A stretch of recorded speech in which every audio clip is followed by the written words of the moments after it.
Chapter 1361 The First Battle in the Sea Domain. Chapter 1361 The First Battle in the Sea Domain. Updated by Novelful. Calm Evelyn's was like the nice and friendly grandfather next door as he told them the mysteries of the sea domain of nihility. With the information he had provided, Yen and Audrey finally had a clear understanding of the place. Now, they knew how vast the real Sea of Stars was. In fact, there are countless territories similar to their territory. Now, they knew that not only desolate, devour, and hui were creatures from the absolute beginning era in this world. Also, the incipient god realm was actually vulnerable in the sea domain of nihility. Desolate territory is the world that Desolate had created. It's really magical. Have your precursors ever met Desolate and gotten its core inheritance? Evelyn suddenly asked while the vertical slit on his forehead twitched and sent a miraculous wisp of soul, which then fell into Audrey's eye. Audrey suddenly became bewildered. Her eyes looked puzzled. Her consciousness was seized as she had only first sky of incipient god realm. Evelyn's had ambushed her quickly. She said perplexedly, "No precursors are with us. We deceived you." Hearing her, Yan's temples convulsed as he cried inwardly. His face became ultimately stern. He didn't think more and pulled Audrey to his side, sending a flow of cold energy through his hand into her body. Shuddering, Audrey woke up. Her beautiful face turned frosty, her eyes coldly piercing. Yen cursed himself for being careless under his breath. He had underestimated the cunning feature of the others. Evelyn's had shown his smiling face all the time and explained to them everything they had asked. His nice and friendly attitude had reduced Yan's and Audrey's vigilance. Yen thought that they were really afraid of his imaginary precursors, so they came to befriend them. He didn't expect that this old man would be so bold. He had spent a lot of efforts to tell Yen and Audrey some information just to make them relax their guard. Then he attacked Audrey, the one with the lower realm. Audrey was under his sole attack and telling him the truth. Such a treacherous old man. Audrey looked cold as the departed souls moved around her body, eliminating the wisp of attacking soul consciousness in her brain. She hissed. Evelyn's, Adams, and Masha fell into silence after they had heard the truth from Audrey. Masha just frowned, her face odd. She sighed as if she was sympathetic for what the other two were about to experience. Evelyn's and Adams, her two seniors, were cold and sinister. The warm smile on their faces vanished. They immediately showed their real colors. Mwahaha! Evelyn's laughed evilly. I didn't expect that you two would be such ignorant kids. The thing inside this asteroid should be the treasures of your school, right? It hurts my soul and it made me skeptical. I have to waste a lot of time to identify the truth. Do you know how much of my time you have wasted? While talking, Evelyn's moved like a cold light and zoomed over from the flaming crystal cloud boat. In just a blink, he landed on Yen and Audrey's asteroid. He turned around and said to Adams and Masha, I can handle them easily since they are only 2 juniors at incipient god realm. They can't escape me. You guys don't need to waste your god power.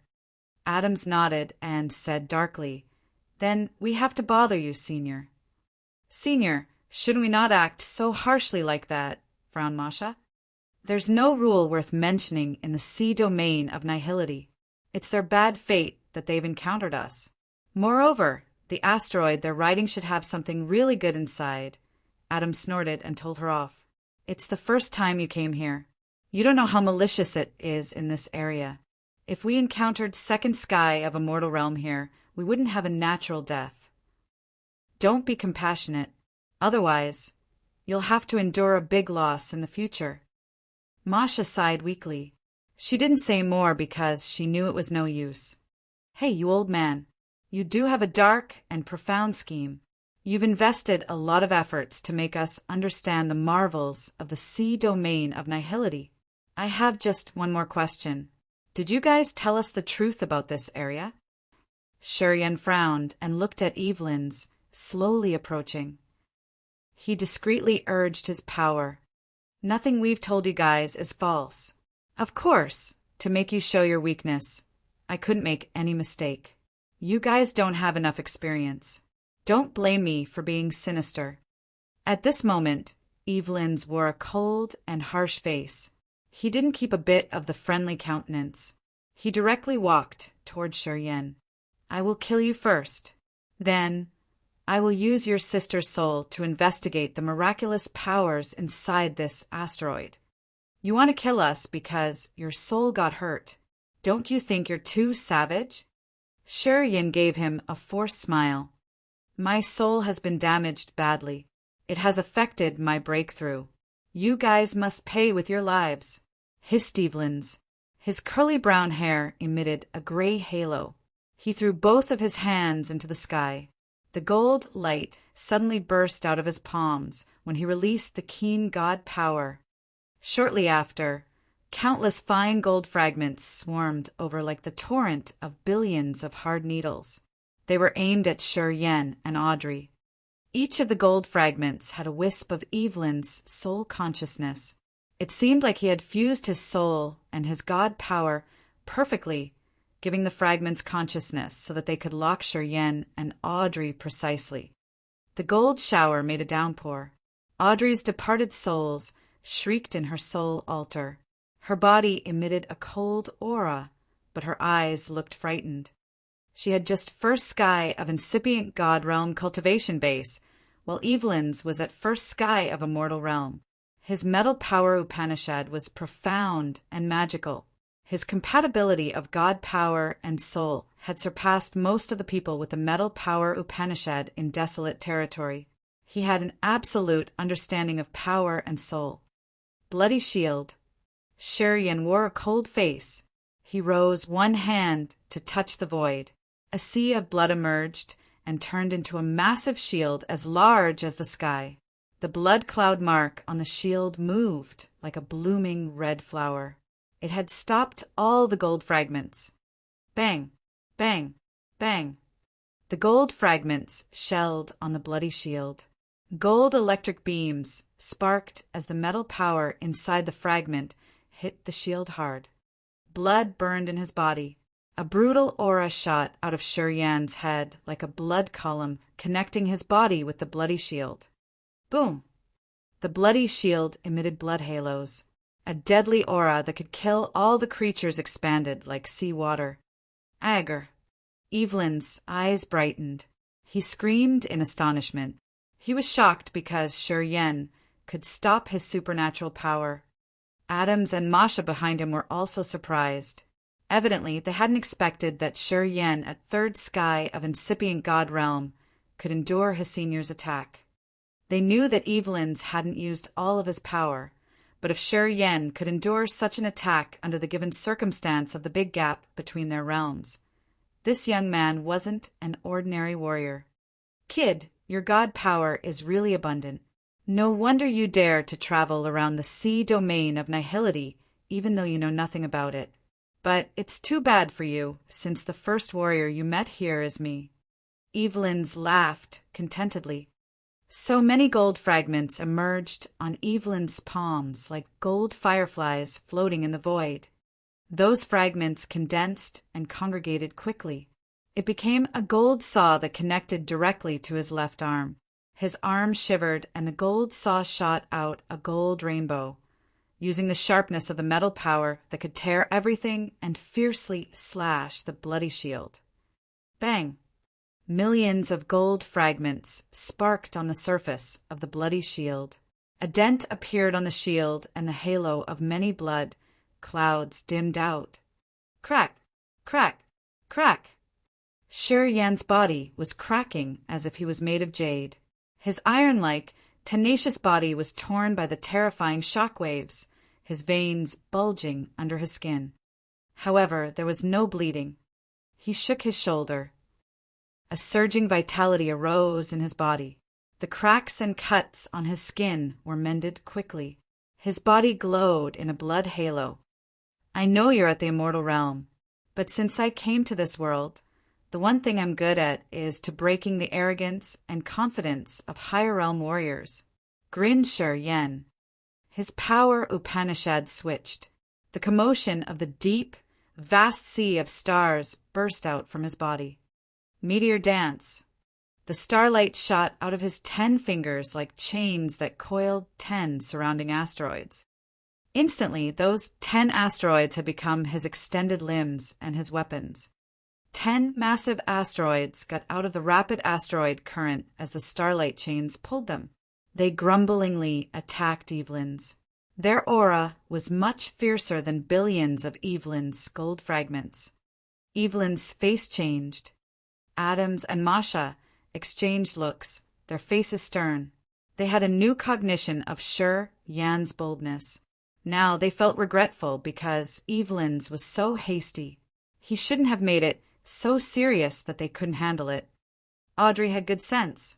She quietly retreated to Sher Yan's back and released her departed souls.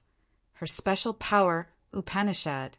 She used the souls to lock Evelyn's commotion to prevent him from using the soul power to attack Sher Yan's consciousness. Typically, the high real warriors would have their soul consciousness be one level higher than the low realm warriors. Sometimes they could use their soul consciousness to smash the spirit and cognition of the lower realm warriors, making them sheep waiting to be slaughtered. When Audrey got ambushed, Sher Yan had saved her. Otherwise, she would still be puzzled now. Thus, she was afraid that Sher Yan would be ambushed in the same way. She carefully used Imperial Dark Tribe's unique soul power Upanishad, which used so many departed souls as a defense to prevent Evelyn's from using his soul to intrude them. Swoosh, swoosh, swoosh. The 10 massive asteroids were like 10 giant balls bombarding Evelyn's. He didn't dare to forcefully stand. He turned into a cluster of gold and drifted away immediately. The gold saw was still connected to his limb. Under his control, it slashed on the bloody shield one more time. Not that easy, Sher Yan sneered. The fingers on his left hand flickered. An asteroid hissed while it moved to parry the gold saw. Countless gold light beams sparked. The big asteroid exploded and the chipped rock showered everywhere. Evelyn's was shaken. The gold cloud he had transformed into dispersed. He reappeared limping, his face red. A trickle of blood dripped from his mouth. Apparently, he got hit one more time. This time his god body was wounded. Chapter 1362, Lord of Stars. Chapter 1362, Lord of Stars. Sher Yan had a magical, cheery feeling. After he had refined his body with the mysteries from Huey's brain, his soul, altar, body, and even his blood was sublimated. He hadn't really fought against anyone. While facing Evelyn's today, he felt relaxed and calm as his god power, blood, and soul had reached a marvelously harmonious level that he had never dared to dream of. The branches of his god power ancient tree and his veins were connected. As soon as his mind flickered, the abundant star energy was triggered, overflowing unceasingly. Instantly, his body got filled with bursting energy without pausing or losing efficiency along the way. With just a beam of god power, he could maximize his power to the max. It had never happened like this before. Previously, when the god power in his lower abdomen was triggered, it would move through his veins before he could use it. During this process, there would be some delay, and energy would be wasted along the way. He wouldn't be able to use all of the desired energy. Sher Yan focused on exploring his soul altar. His sea of consciousness, which was the lowest level, was now an immensely vast ocean. Innumerable beams of soul consciousness weren't misty or smoky anymore. Now they were materialized into the liquid form of energy, like real water. It was a dark sea with murmuring seawater, where a core power that could nurture the soul was filled. The aura of this sea was even more formidable than the god power ancient tree. The sea of consciousness had become a real sea with immense, dark seawater that realized the dark steam. The thick, Dark steam arose and nurtured the tier of power Upanishads, heaven flames, incipient extent, the host soul, and the co-soul. It was like an eternal source of energy supplied to his soul altar. His eyes shot out of a divine light. Concentrating harder, he found that the energies in his sea of consciousness and the God Power ancient tree were completely different. It was like two sides of a coin. Shi Yen was astounded, though. The God Power ancient tree was dazzling like a massive diamond. The sea of consciousness was as dark as ink. It didn't reflect any light, but it murmured constantly. Once a wisp of soul consciousness flew out of the sea, it immediately turned transparent with intimidating power. He suddenly had a feeling that his sea of consciousness was healing his soul altar and transforming it. Also, he had barely understood anything about the new energy, the dark energy in his sea of consciousness. At this moment, he had made up his mind. While he was in the sea domain, he had to decode this mysterious and yet wonderful energy. He had to get a good grasp of it. Rumble, rumble, rumble. Although his mind changed constantly, the asteroids connecting to his 10 fingers had never paused. The starlight chains connected the asteroid and continued to bombard Evelyn's crazily. Evelyn's gathered the energy of his metal power Upanishad. The gold saws flew out of his body and moved like rainbows attacking Shi Yen. The massive asteroids gradually exploded with sparks and rocks. They had even rumbled an asteroid current. Whenever an asteroid exploded, Evelyn's was shaken hard. He felt the bones in his entire body get hammered. His face reddened. Until the last asteroid exploded, Evelyn's red face paled. His eyes became dark and sinister. The currents of energy in his body moved chaotically. Around 10 gold saws hovered above his head.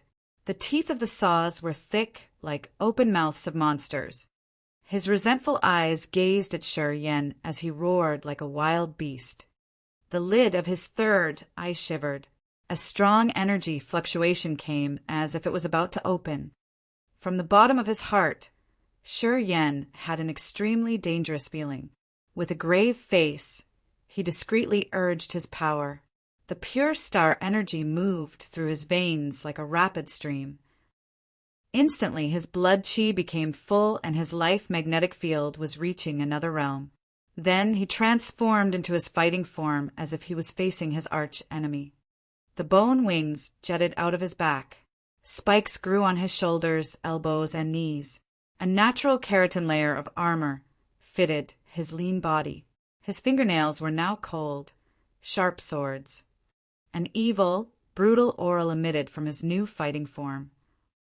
It was like a hissing volcano in hell that was about to release something deadly scorching. Evelyn's was so frightened. His third eye on the forehead convulsed as if it was about to open.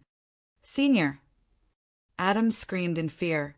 Just like a wild tornado, he appeared and steadied by Evelyn's. He said heavily, "It's just a trivial provocation. Would you risk your life with him? Although this little buddy has third sky of incipient god realm, his real competencies aren't weak. Senior, just let it go." While he was talking to Evelyn's, he used the language of desolate territory so that Shi Yen and Audrey could understand.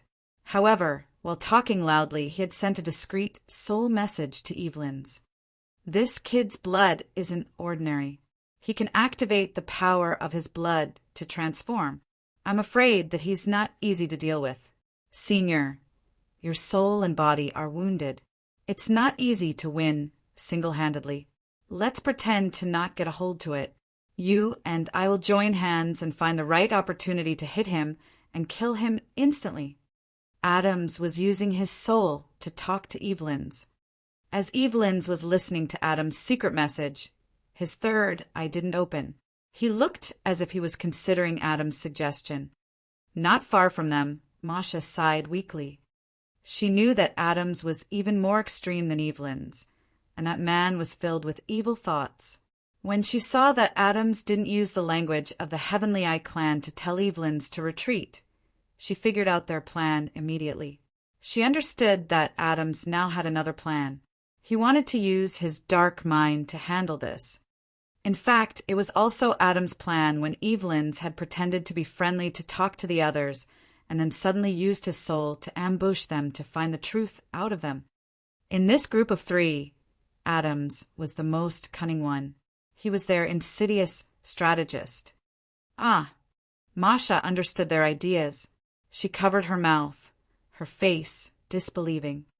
She thought that with Adams talking and Evelyn's nodding begrudgingly, she believed that Shiryen would stop fighting. Anyway, Adams was at the immortal realm and she herself was at third sky of incipient god realm. If they had good sense, they would know that they shouldn't attack furthermore. However, right at this moment, when Evelyn's nodded begrudgingly and retreated his gold saws, that wild, young man grinned fiendishly and dashed forward. Masha discolored in fear. Audrey didn't know the reason. Her beautiful eyes looked puzzled. She didn't know why Shiryen still wanted to fight when her side apparently ceased to fight. Who do you think you are?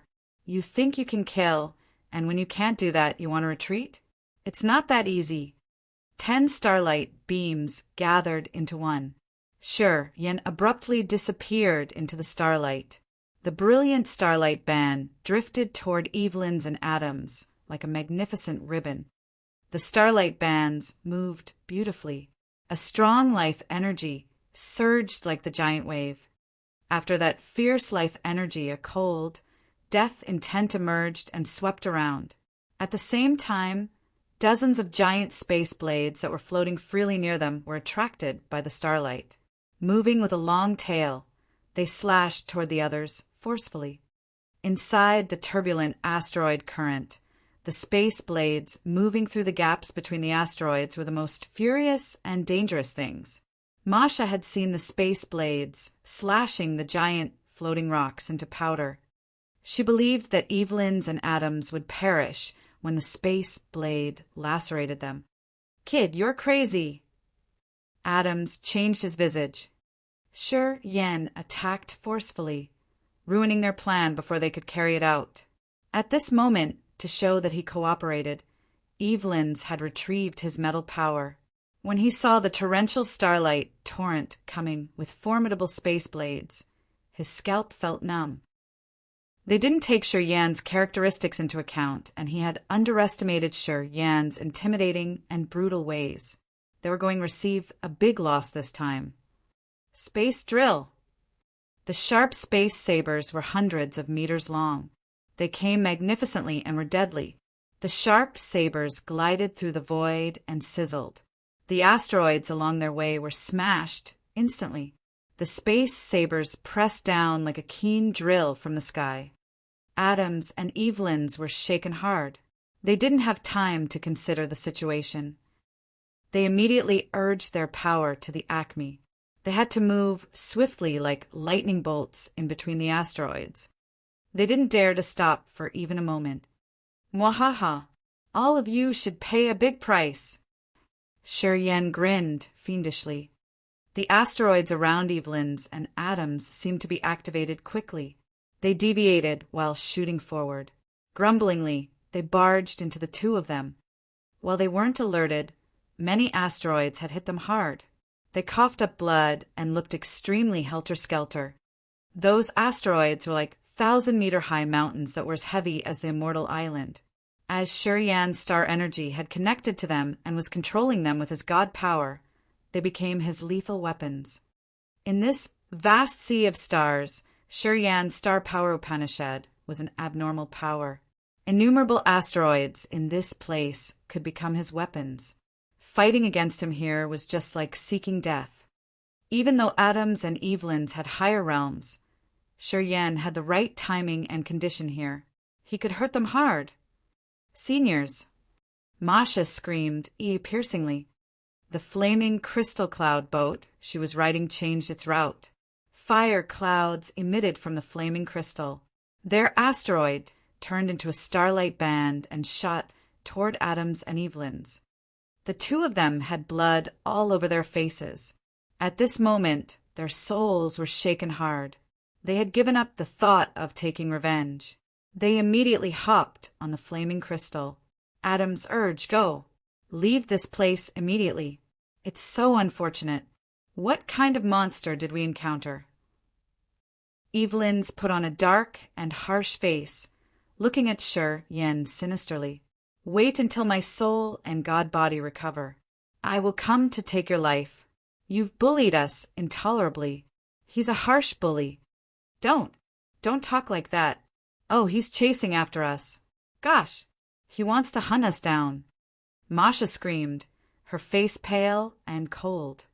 Inside the torrential asteroid flow, Shi Yen was like a brilliant comet that flew toward them at breakneck speed.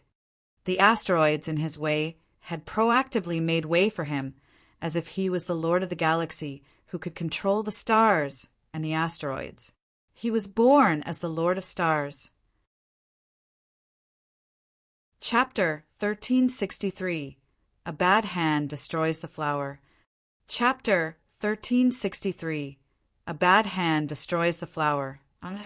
Evelyn's and Adam's looked back. Their faces changed as they were filled with terrible regrets. Shi Yen zoomed over through the chaotic asteroid current. The rocks in his way automatically drifted aside to give him lots of room. The shining, sharp space sabers hovered by him and gave him an unrivaled aura.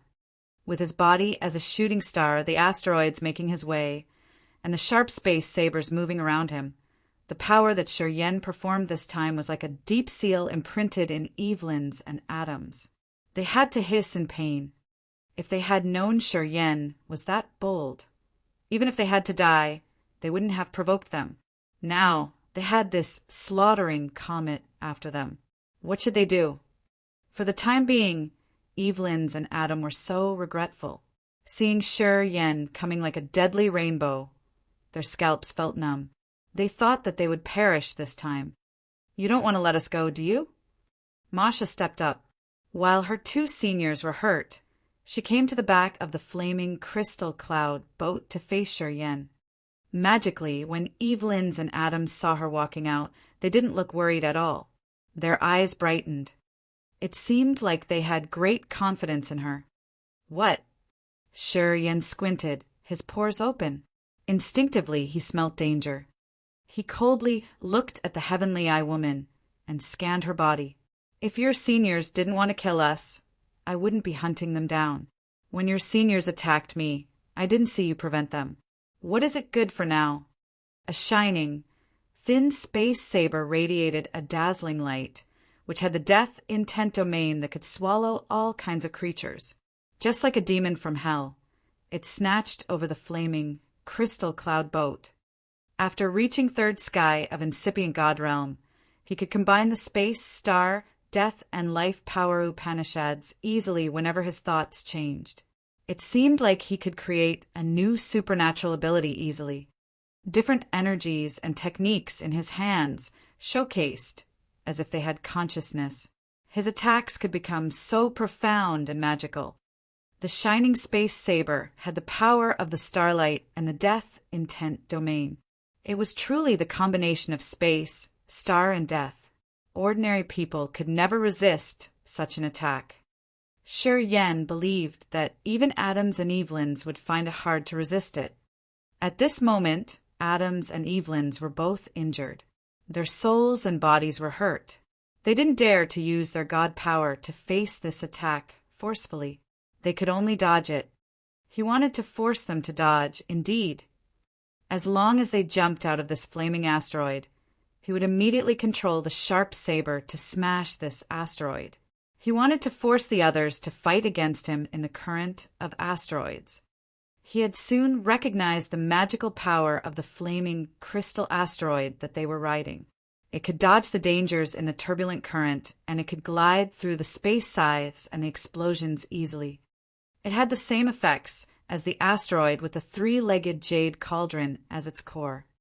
As soon as the others got out of the asteroid's protection, Shi Yen was confident that he could kill Adams and Evelyn's in this asteroid torrent.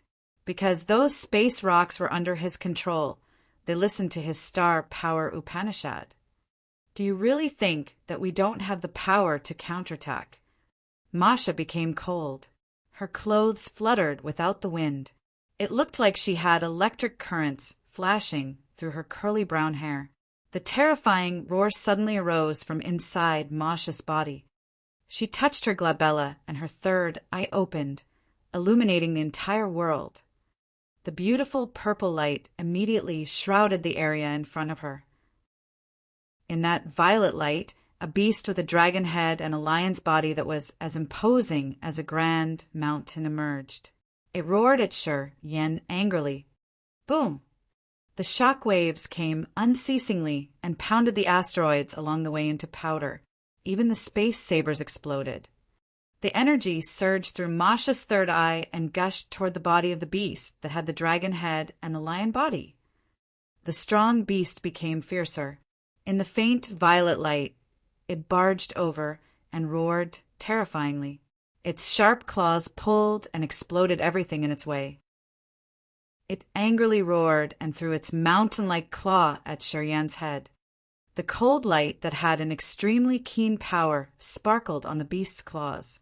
This strike could smash Shi Yan's bones within a second and turn him into a pulp of flesh like those asteroids. The beast with the dragon head and a lion body was the holy mascot of Masha's family. She had to use her third eye to summon and use her own energy to activate it. The third eye of the Heavenly Eye clan had a special ability to summon the beast to help the master in fighting. Legends of the Heavenly Eye clan said that their third eye could connect to various kinds of animals, and it could generate a unique power Upanishad. It was their core power, but once the third eye was activated, the side effects would hurt the user severely. However, the energy it could release was extremely formidable. The beast Masha had summoned with her third eye was the holy mascot of her family. When it got her blood chi and energy, it was so powerful that Adams and Evelyn's couldn't counter it. It was also because of the supernatural power of Masha's third eye that Adams and Evelyn's had brought her with them when she had only third sky of incipient God realm. However, Adams and Evelyn's understood that whenever she used the power of the third eye, no matter what happened, she would get poorly hurt.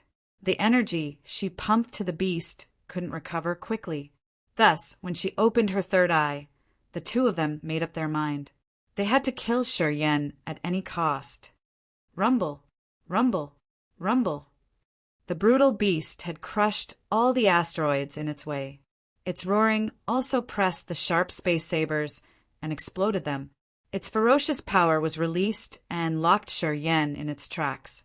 It was storming toward him furiously. Masha paled, her plump body becoming thinner quickly.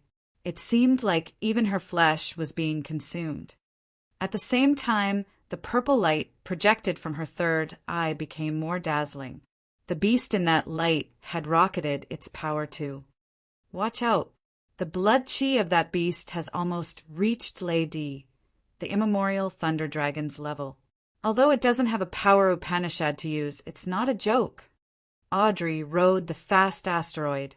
Her beautiful eyes rolled as she reminded Shi Yan not to be careless.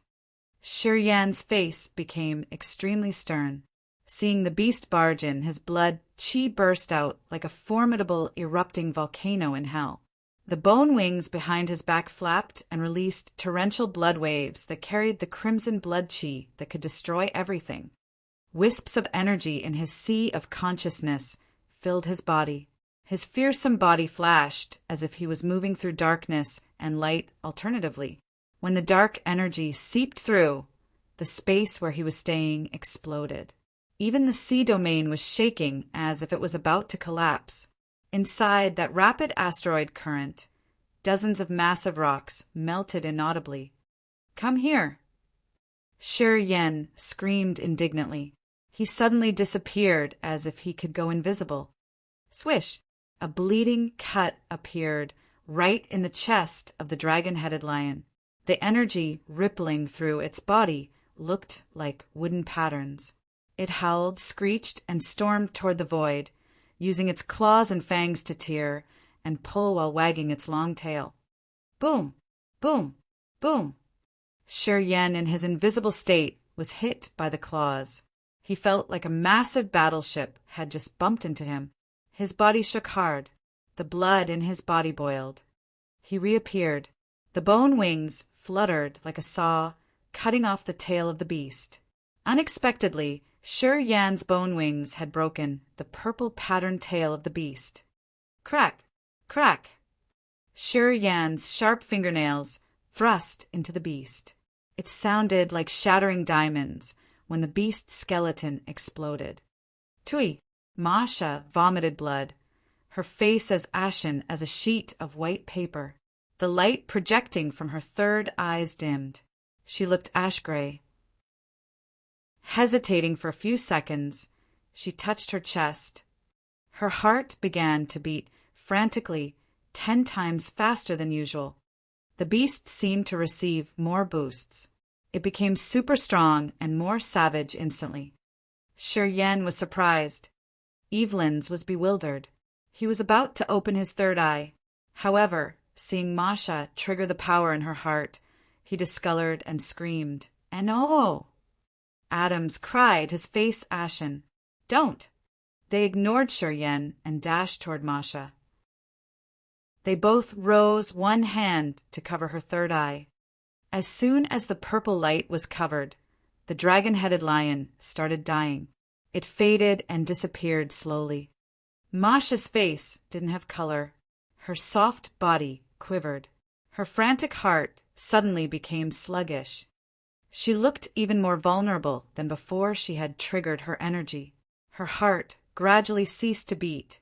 Her situation was extremely strange. "I want to kill him. I want to kill him." Evelyn's burst out crazy. His third eye twitched as if it was about to open. He also wanted to use his power Upanishad that would consume his vitality. "Saving our sister is much more important," shouted Adams. Evelyn's eyes were garnet. Hearing Adams calling, he reacted fast. Their third eyes slowly opened and released green and blue light, respectively. The lights from their eyes were like a life magnetic field that covered Masha. The magical life energy from the light slowly entered Masha's third eye. Ashen Masha steadied her breathing as the lights shrouded her. Her weak heart gradually started beating faster. Then, Sure Yan landed on their flaming crystal cloud boat. He looked interested, observing and walking toward them. Sure Yan. Audrey was sitting on the asteroid. Because it was moving fast, she was close to Sure Yan now. She looked at him from a distance and frowned. "We shouldn't be extreme. We're new here. We shouldn't offend many people. It would be very hard for us later." Sure Yan chuckled and shook his head. "I have never been merciful to enemies. If I wasn't strong enough, you and I would have been killed this time. They wouldn't show mercy, you know." While talking, he walked toward Evelyn's, Adams, and Masha. Evelyn's and Adams were in the critical process of their healing procedure to save Masha. Although they knew that the young man didn't come with goodwill, they couldn't be distracted. Deep resentment appeared in their eyes, but they didn't dare to pause the healing process. If they stopped the treatment, Masha would die when her life magnetic field got drained. "Well, I didn't expect that you two seniors would have a deep affection for your sister. Love is really harmful to people. I didn't expect that you would give up fighting to maintain her life magnetic field. It's touching to me." Sure Yan frowned. He urged his power, and the dark energy in his sea of consciousness created two strange marks. The blood cloud mark that naked eyes couldn't see flew out of his glabella and disappeared into Adam's and Evelyn's hearts. That energy could trigger the destructive energy to crush their hearts instantly. Sure Yan knew that besides the soul, the heart was the weakest point of the heavenly eye warriors. They were different from Sure Yan. Even if his heart was broken, he could use his blood to create another one. When the marks entered Adam's and Evelyn's, it meant that Sure Yan had controlled their lives now. He didn't feel shameful when he attacked the other two while they couldn't be distracted. "Come over here. It's safe now. We can talk to them nicely," Sure Yan waved at Audrey. Chapter 1364, Dragon Lizard Clan. Chapter 1364 Dragon Lizard Clan _ On the flaming crystal cloud boat, Evelyn's and Adam's were projecting green and blue light that covered Masha's body. It was like the life original fluid that could nurture and refill her life magnetic field. Masha's slow heartbeat became steady. At that moment, Shi Yen sent the blood cloud mark to Evelyn's and Adam's hearts. The other two could feel it clearly, but they didn't have the power to resist. They had to wait until Masha had recovered to plan their next step. Not far from them, Audrey felt relaxed when she saw Shi Yen not kill the others immediately. She furrowed her brows and called him. What should I do with this asteroid? The asteroid she was riding had the mysterious three-legged cauldron as the core.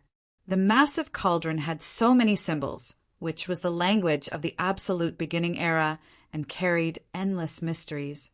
Audrey and Shi Yen wanted to decode the language and the magical power of the cauldron, so they couldn't let the cauldron drift away from their sight. Hearing her, Shi Yen was bewildered for a while. Then he said, "Oh, it's simple." He then sent a surging starlight band to chain the flaming asteroid. The flaming crystal cloud boat was pulled, and it hissed all the way toward Audrey. Adams, Evelyn's, and Masha, the owners of the cloud boat, couldn't get distracted to do anything else. They could only stare at Shi Yen using his god power to deviate them. Boom! The entire flaming crystal fell on Audrey's asteroid. It wasn't really big. After landing on the asteroid with the three-legged cauldron inside, the flaming asteroid took around a quarter of the area. The flaming asteroid stopped. Audrey's beautiful eyes brightened. She agilely hopped on it. Shortly after, she stood by Shi Yen and used her cold and calm eyes to look at the other three. Evelyn's and Adam's were still releasing their energy to heal their sister Masha. Masha's aura slowly regained, and her exhausted life magnetic field became sufficient.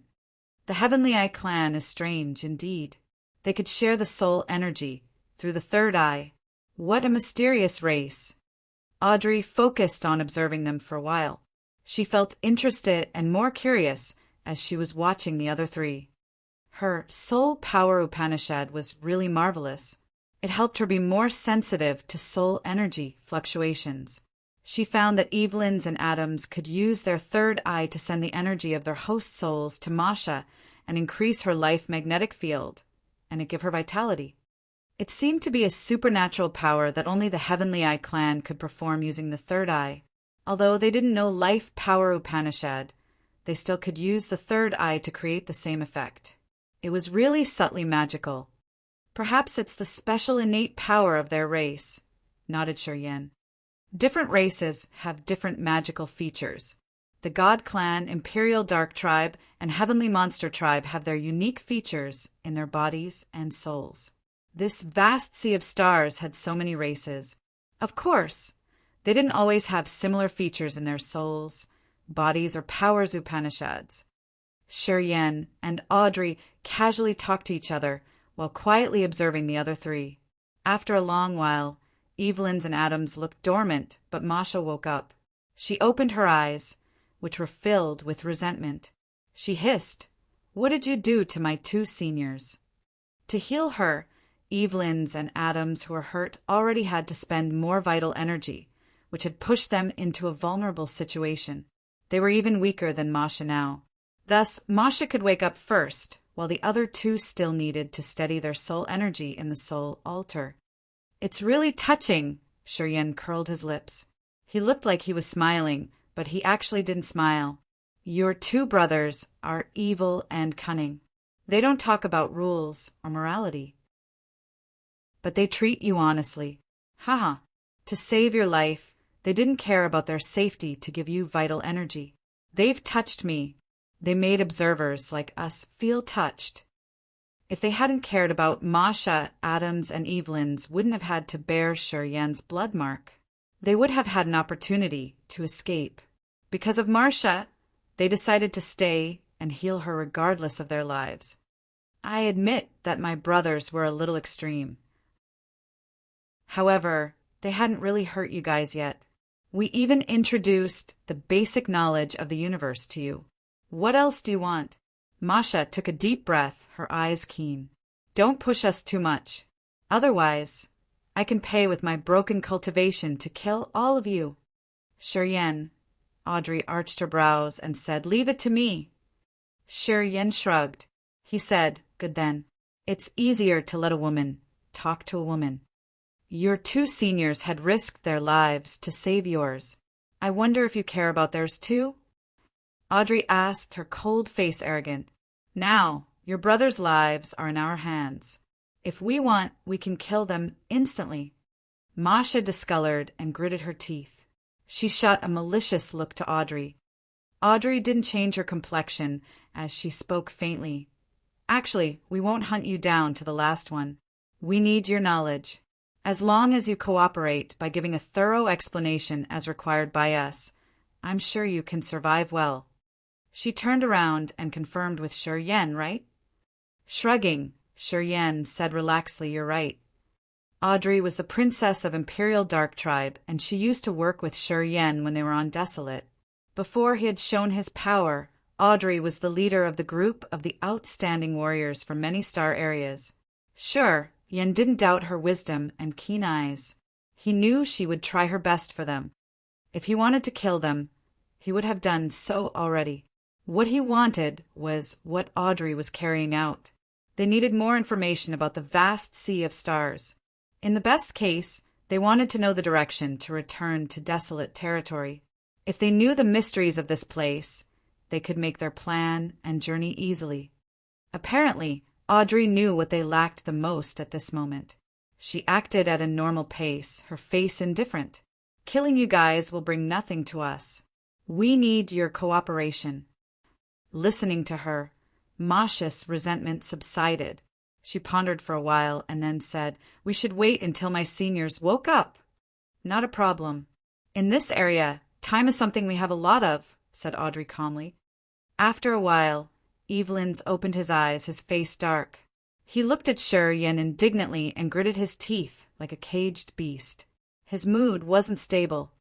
Shiryen grinned and his mind flickered, activating a wisp of power. Evelyn's felt like his heart got hammered. His body stiffened, his face pale. He clutched his chest and crouched on the ground. You! Masha screamed ear-piercingly like a beast. She wanted to storm over and fight Shiryen. Calm down. Do you want your brothers to live or not? It's your brother who got angry first. I think you should talk to your brothers so they could know their position. Don't think that you guys still control everything. Audrey bellowed, her eyes chilling. Her soul power accompanied her voice and entered Masha's sea of consciousness directly. Masha felt like ice had just poured into her body. Her soft body quivered and she resumed her sound mind. She hurried to advise the other two. Seniors, they didn't want to kill us. They just need our cooperation. Adams woke up. He wore a bitter, sorrowful face as he sighed. Sister, you're innocent. They won't let us leave alive. After they get what they want to know, they will kill us. If it happens that way, I would rather fight against them with my life. If we sacrifice our lives to hold them down, you can escape. As he was cruel himself, he thought that the others would act like him. He always assessed people with his best evil thoughts. He didn't buy what Audrey had promised and assured them. Evelyn's had the same thought. He didn't want to cooperate either. Audrey arched her brows. She had a headache from the other two's bad thoughts. If they didn't believe her and wanted to make them die altogether, it was going to be really hard to work with them. She couldn't help but look at Shiryen. Shiryen wore an odd face. In fact, he didn't bear good thoughts. In his eyes, such characters like Evelyn's and Adams had to be swallowed after they had no value to him at all. He increased his power that way. He didn't expect that the other two would want to kill everyone altogether instead of cooperating. Rubbing his chin, he sighed. He now had the new cognition of how cunning and evil the alien races could be. He knew that if he didn't handle it well, what he got would be 3 corpses with no useful information. You're evil. He snorted, and his mind changed as he retrieved the marks planted in Evelyn's and Adam's hearts. Then he said, "You're free now. Even if we fight again, it will be pretty tough for us to kill you all. Yeah, I think you know we're not the squishy persimmon that you can squeeze as you please." For big goals, he could let things go when he should. It was the fundamental characteristic of the ones who could scheme big things. Audrey's eyes brightened. She couldn't hide her compliments for him. She nodded and smiled at him before turning to the others. "Can we talk now?" "I'm afraid not." Masha was startled. She looked at the halo that suddenly emitted from a ring on her wrist and said, "The members of the Dragon Lizard clan are right in front of us.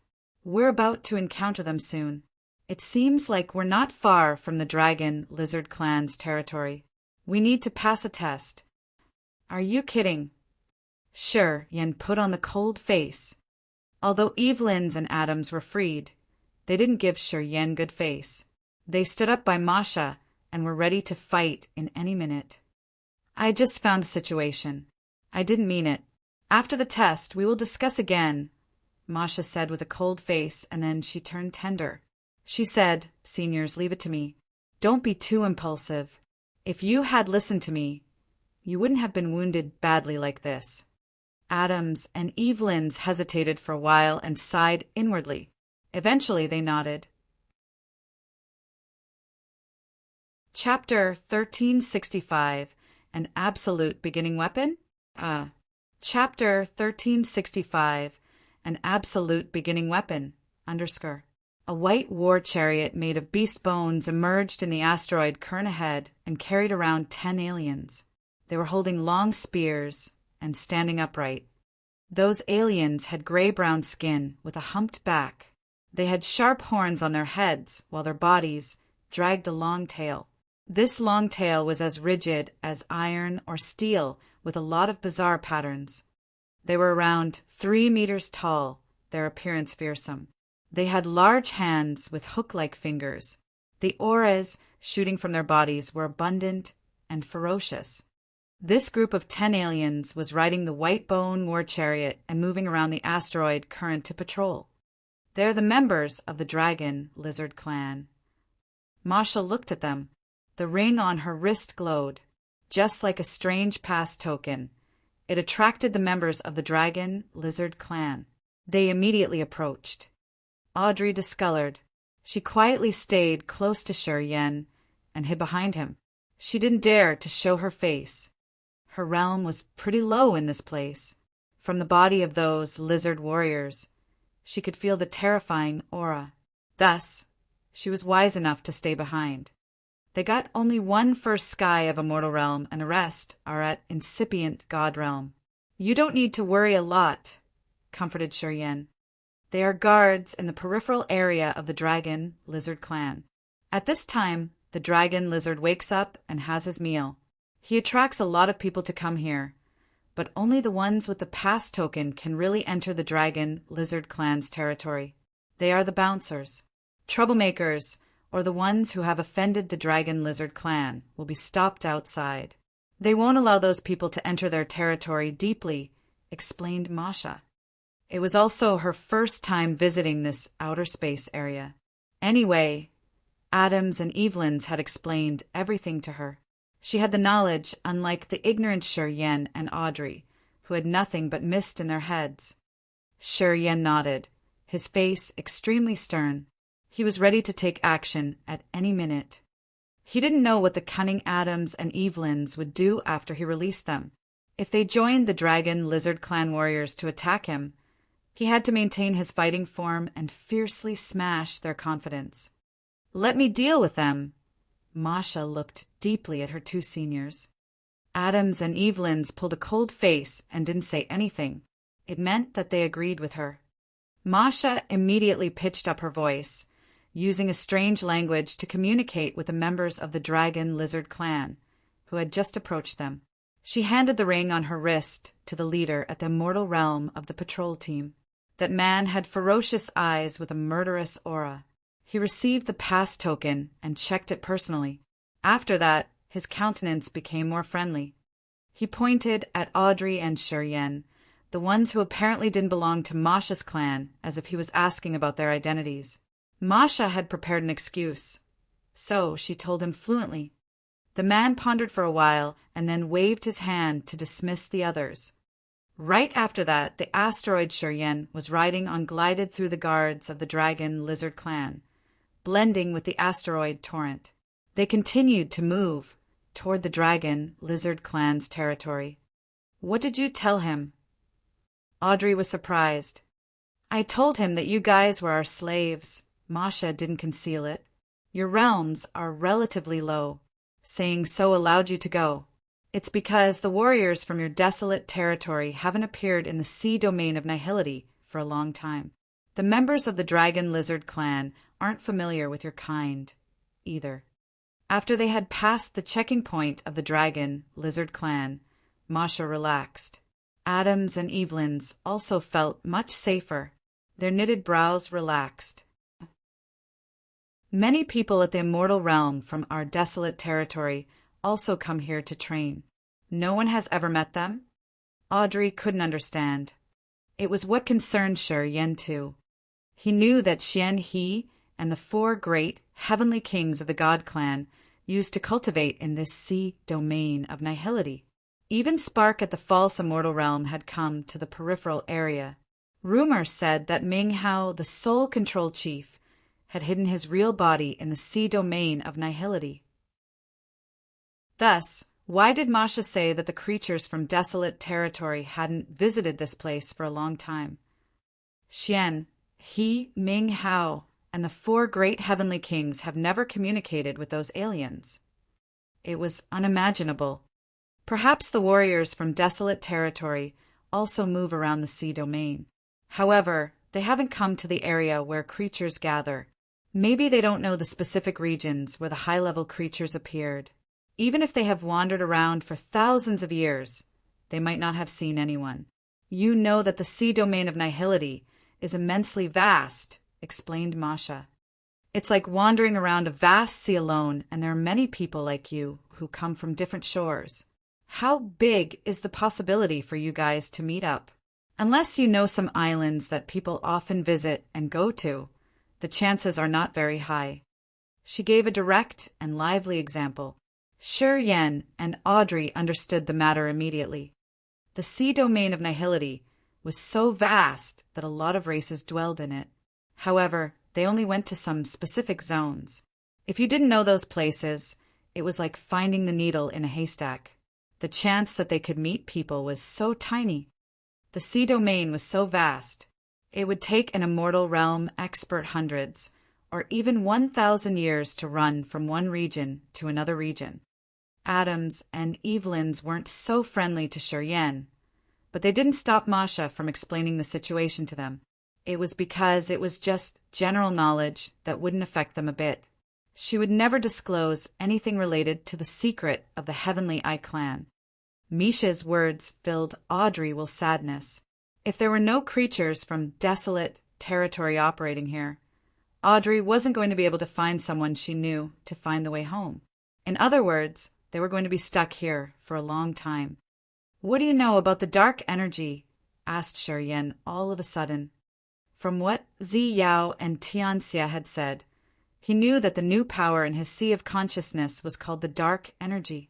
It was also the energy that Bloodthirsty had controlled the ear. Besides Bloodthirsty, he was the second one who understood that energy in desolate territory. He understood that the dark energy was very powerful and intimidating. However, he didn't know how to use it. He didn't know about its origin and its particular features. He thought that Masha's team had communicated with the aliens a lot, so perhaps she knew something about the dark energy. He wanted to know more about the dark energy. Strangely, Masha was so surprised that she shook her head. Dark energy? What kind of energy is that? I have never heard about it before. Evelyn's, who had kept silent for a long time, suddenly discolored. He looked frightened. He gazed at Shuryen and asked, "You killed the owner of desolate territory and replaced the absolute beginning creature there?" "Not yet," Shuryen shook his head. "Then how do you know the dark energy?" Evelyn's was astounded. Shi Yan was surprised. He was moved. He urged the power in his sea of consciousness. His body faded and turned invisible. An invisible soul energy rippled, and the void around them seemed to shatter. The massive asteroids were smashed by an invisible hand. I can use the dark energy. Although I'm at the most preliminary phase, I control that power, he explained. Evelyn's was shaken. He took a deep breath and said bitterly, "If you had told us that you control that power, we wouldn't have touched you. You're such a monster." Senior. Adams was also bewildered. Since he didn't know how marvelous the dark energy was, he looked skeptical. That dark energy is also called the negative energy. It totally contrasts to our God power. This kind of energy can't be recognized. However, along with the energies that control this vast sea of stars, it's deemed the energy of the creators. Only the ones understanding the dark energy could create the universe and get through the mortal realm to reach the level of the territory ancestor. In this vast sea of stars, not many people could control the dark energy. Each of them is an absolute character who can shoulder the entire world. The dark energy can create the world or the new universe. It's the mysterious energy that only the experts at the territory ancestors level could have.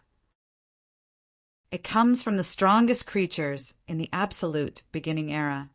Legend said that the absolute beginning era ended because of the overuse of dark energy. It shattered the entire universe. The partially collapsed pieces of the universe had created the sea domain of nihility we see today. Our Heavenly Eye clan doesn't have any warrior cultivating the dark energy. As far as I know, each expert who controls the dark energy has become the territory ancestor of a world. The territory ancestor is the title of the peerless experts who have surpassed the immortal realm. They could create a world belonging to them. They could create creatures. Each of the strong absolute beginning creatures is one of the territory ancestors. They are the ancestors of a universe. They control the lives of the creatures living there.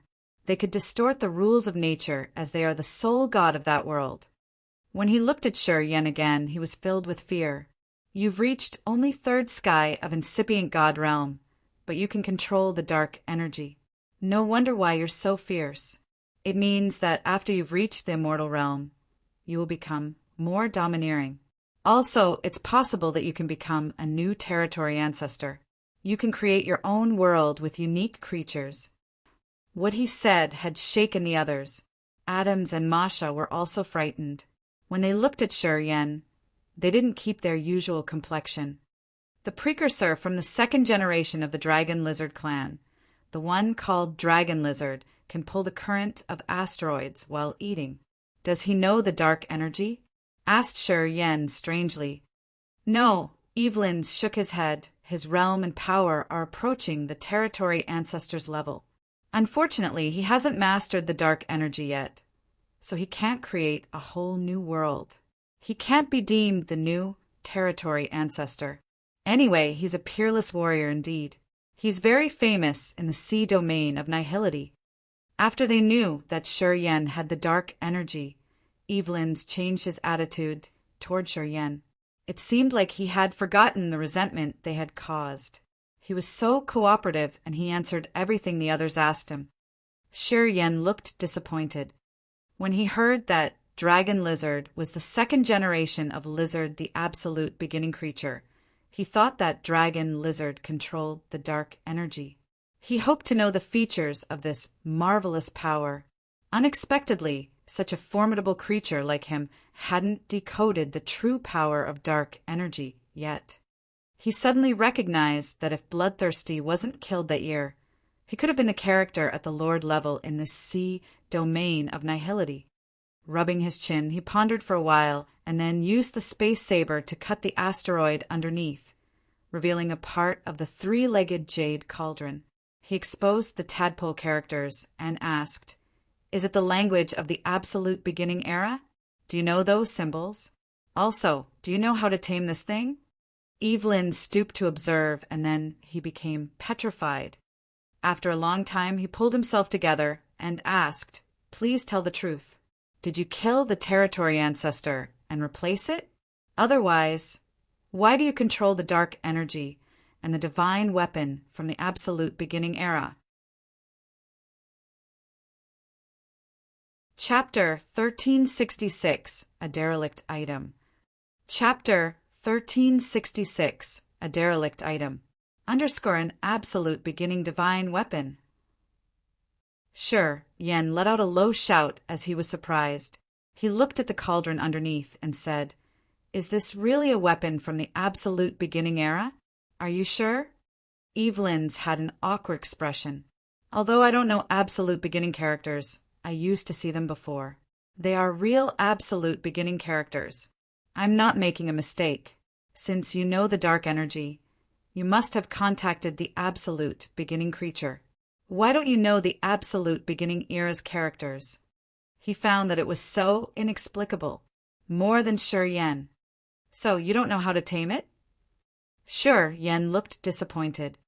The truth about the greatness of dark energy and the divine weapons from the absolute beginning era is shared between a very small group of people. I haven't reached such a high realm yet. Evelyn's showed his admiration. At your realm, you quickly understood the dark energy. You will definitely become an existence at the territory ancestor level. I beg for your mercy. Please forgive us, for we have offended you. He looked really honest. Adams and Mash were bewildered. They could react timely. They immediately bowed and tried to look humble. They didn't want to offend an expert who could bring a disaster to the Heavenly Eye clan. In their clan, the three of them were outstanding experts. They had joined hands, but they couldn't kill Shi Yen. At the same time, Shi Yen had endless room to grow, and he could control the dark energy, and even a divine weapon from the absolute beginning era. Such an existence would become a character that would top the pyramid of the Sea of Stars. Although Evelyn's had cunning and evil deeds, he did have a wide vision. He knew that there were people he shouldn't provoke. The three members of the Heavenly Eye clan had changed their attitude, which surprised Shi Yen a lot. Even when he had planted a deadly mark into their hearts, he couldn't make them follow him. However, just a glimpse of dark energy made Evelyn's, the most stubborn among the three, subdued. He showed Shi Yen the most humble facet of his. The situation had developed into a tendency that Shi Yen and Audrey had never expected.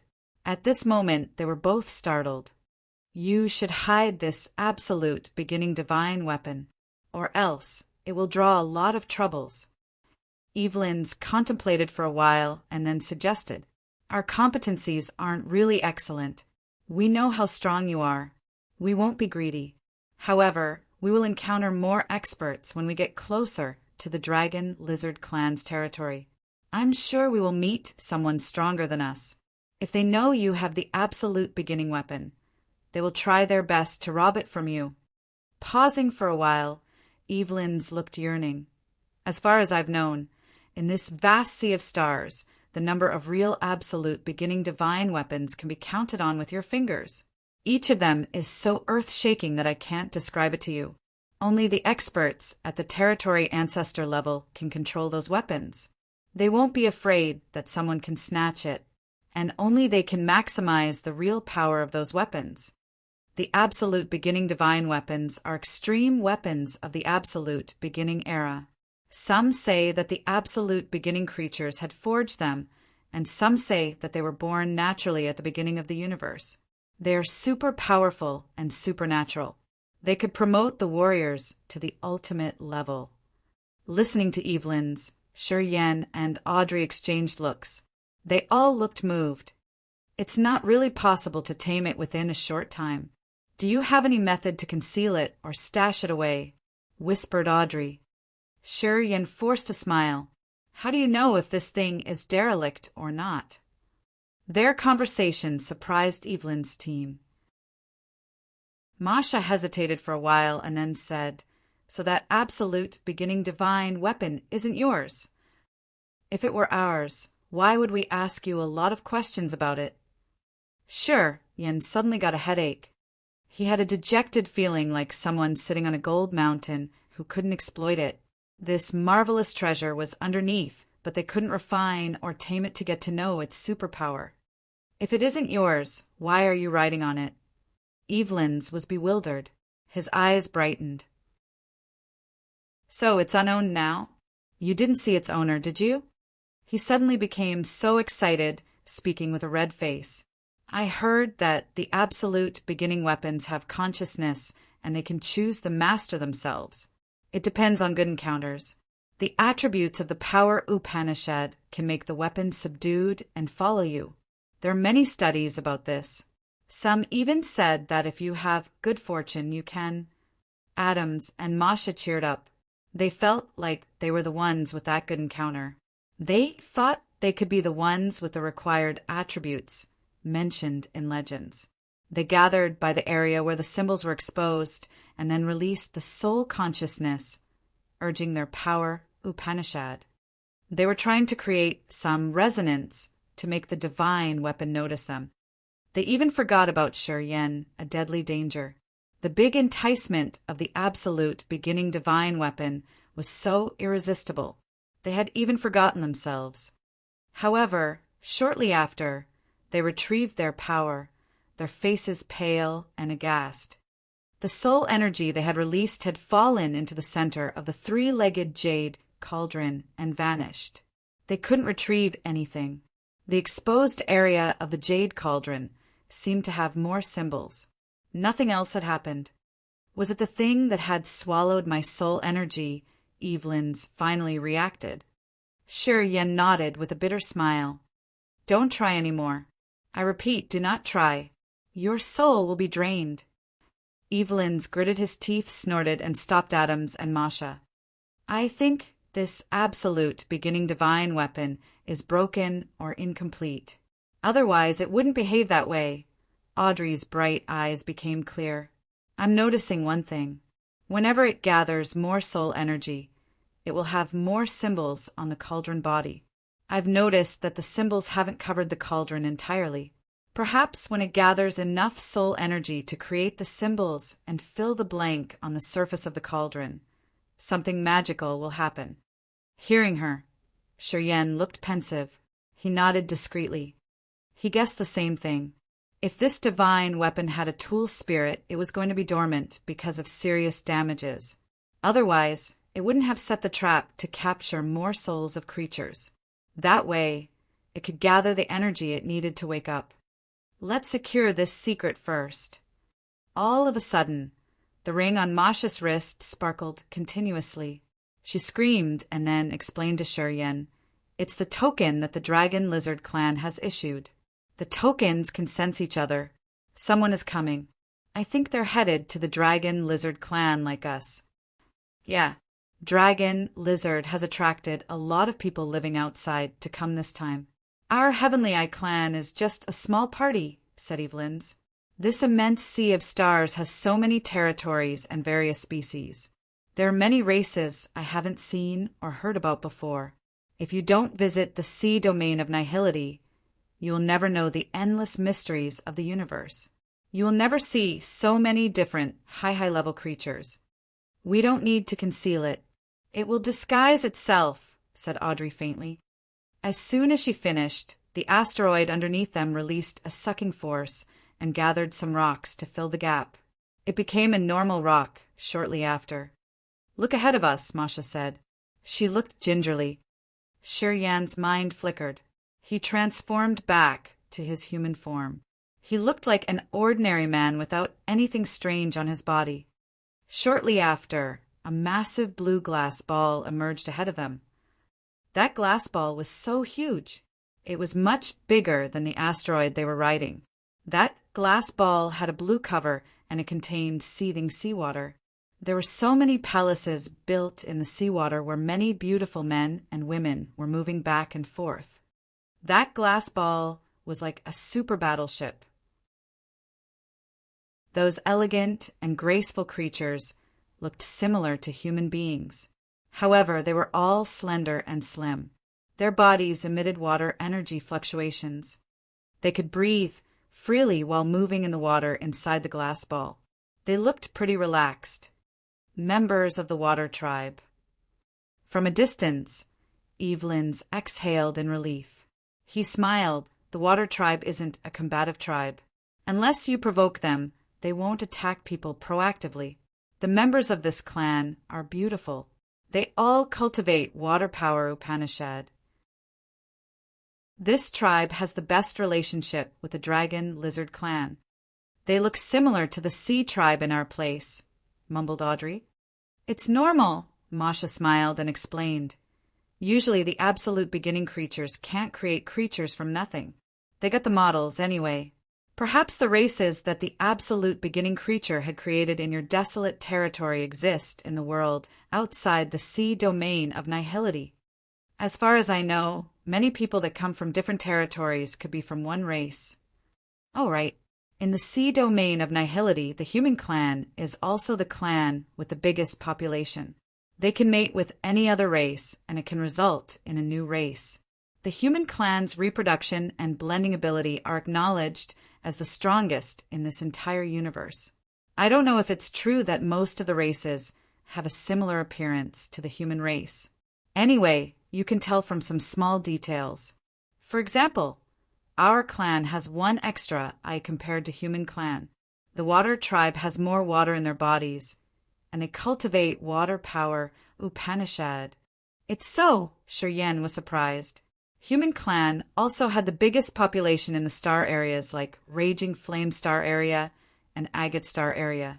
Their adaptive ability to the given circumstances was surprising. They could endure and adapt to any condition. At the same time, their reproductive rate was high with the super powerful fusing ability. In any area, the human clan had always accounted for a large portion of the population. It seemed like Desolate hadn't created the human clan in the desolate territory from nothing. It had referred to the characteristics of the human clan out there, indeed. Strictly speaking, Shiryan's body was the mix between the human clan and the immortal demon clan. However, after his realm had reached a profound level, he completely replaced his blood and become a real immortal demon warrior. After that complete transformation, he couldn't even tell what race he belonged to. While he was contemplating, the asteroid underneath his feet still moved forward quickly. It aimed directly at the glass ball of the water tribe. Without an external force to interfere, it was going to bump into the glass ball directly. Chapter 1367, Ming Hong. Chapter 1367, Ming Hong. Audrey's sharp sense told her that something was wrong. Her face became serious, and her eyes twinkled. Shiryen, this situation isn't good. At this moment, the members of the Heavenly Eye clan hadn't recognized the complicated situation. They thought that Shiryen and Audrey had driven the asteroid approaching the glass ball of the water tribe to talk to them. What? Sure, Ian woke up from his thoughts. He looked baffled. Audrey pointed at the rock underneath and the glass palaces of the water tribe in front of them, wincing. We're about to make impact. Listening to her, Shiryen was frightened. He became so tense and grave. You guys can't control this asteroid. Masha could see that detail. Her face grimaced immediately. Are we about to hit them? While she was talking, the asteroid didn't subside and was grumblingly dashing toward the water tribe's glass ball. The beautiful people of the water tribe were still smiling and talking. They didn't consider Shiryan's asteroid. When the rock was approaching, they smiled brightly when they saw the Heavenly Eye members. Because they knew the others, they thought that Evelyn's group wanted to come and say hello. This was until they found that the asteroid was pretty close to them and didn't reduce its speed. It was still dashing at a breakneck speed toward them. The beautiful people of the water tribe discolored and screamed in panic. At this moment, the asteroid Shiryen was riding was very close to them. Even if the water tribe wanted to avoid it, it was too late. We can't hit them, Evelyn's cried. Although the water tribe is tender and friendly, they are really tough. Those people have a good relationship with Dragon Lizard Clan. If we offend them, I'm afraid we won't be able to enter Dragon Lizard Clan's territory more. Sher Yan's eyes turned crimson abruptly. An immense energy arose from his head. Shortly after, the nearest asteroids around were pulled, and it created a barrier between them and the Water Tribe's palace. "Watch out! Protect yourself!" cried Sher Yan. Evelyn's Audrey and the others didn't think too much. They created a light protection and gathered the energy in their bodies to counter the destructive energy when the impact occurred. However, they were dumbstruck when they saw what happened. At the critical moment when the three-legged jade cauldron was about to hit an asteroid, a weak wisp of energy emerged. Right after that, the asteroid they were riding trembled and made a swift turn to avoid the big rock in front of them. The members of the Heavenly Eye clan and the Water Tribe sweated in fear. They still looked panicked. They understood that when the asteroid with the jade cauldron inside hit the asteroid around the glass palace of the Water Tribe, the shockwaves of the explosion were able to result in an extreme loss to both sides. The explosion that occurred when the asteroids impacted was something that even the Immortal Realm experts couldn't stand, especially with such a short distance. Adam's and Evelyn's turned ashen. They knew that when they impacted, they couldn't endure it. The fragments of the explosion were going to crush them into powder. Fortunately, what they had worried about didn't happen. They were so anxious, standing on the asteroid, which was gradually drifting toward the glass ball of the Water Tribe. At this moment, the glass ball was flying fast like a frightened little girl trying to run away from the bully. The Water Tribe tried to lengthen the distance between them. They all thought that Sher Yan's group was crazy. At the same time, a handsome gentleman flew out of the ball, his face cold. He floated above the other's asteroid, asking, "Are you crazy, people from the Heavenly Eye clan? Do you want to fight against us? Why did you act so wild like that?" Evelyn's looked sour. He hurried to bend his body to greet the man speaking. "I'm so sorry. We suddenly lost the control of this asteroid. Otherwise, it wouldn't be so tense. You see, at our realms, if we hit you, we wouldn't survive. We're not crazy." Evelyn's and the man from the Water Tribe were using another language to communicate, which Audrey and Sher Yan couldn't understand. What are they talking about? Audrey used the language of the desolate territory to ask. You guys understand only the language of the desolate territory. It's really difficult to communicate with other people in the sea domain. If you don't mind, I'll share my language seal with you. You just need to use your soul to grab it. How does it sound?" Masha smiled. "Don't worry. Sharing languages has no risk. I open it, and you guys just need to let your soul shroud it." "No problem," Audrey nodded to Sher Yan and said, "Extracting memories isn't a big deal to our Imperial Dark Tribe. I also know many languages of the rural area by using the method that she has mentioned." "All right," Sher Yan looked calm. He understood that it was just a small trick. Masha's third eye twitched as she released a soul magnetic field. In the next moment, 2 dim light dots emerged from her eyes. Those dim light dots were memory seals. As long as they had it in their head, they could understand many languages used in outer space. Audrey and Sher Yan released their soul consciousness to cover the 2 dim dots that contain the languages used in the sea domain. They pulled them into their heads and made them a part of their memories. Many different languages moved and were implanted in their heads like electrical signals. They became a part of their souls.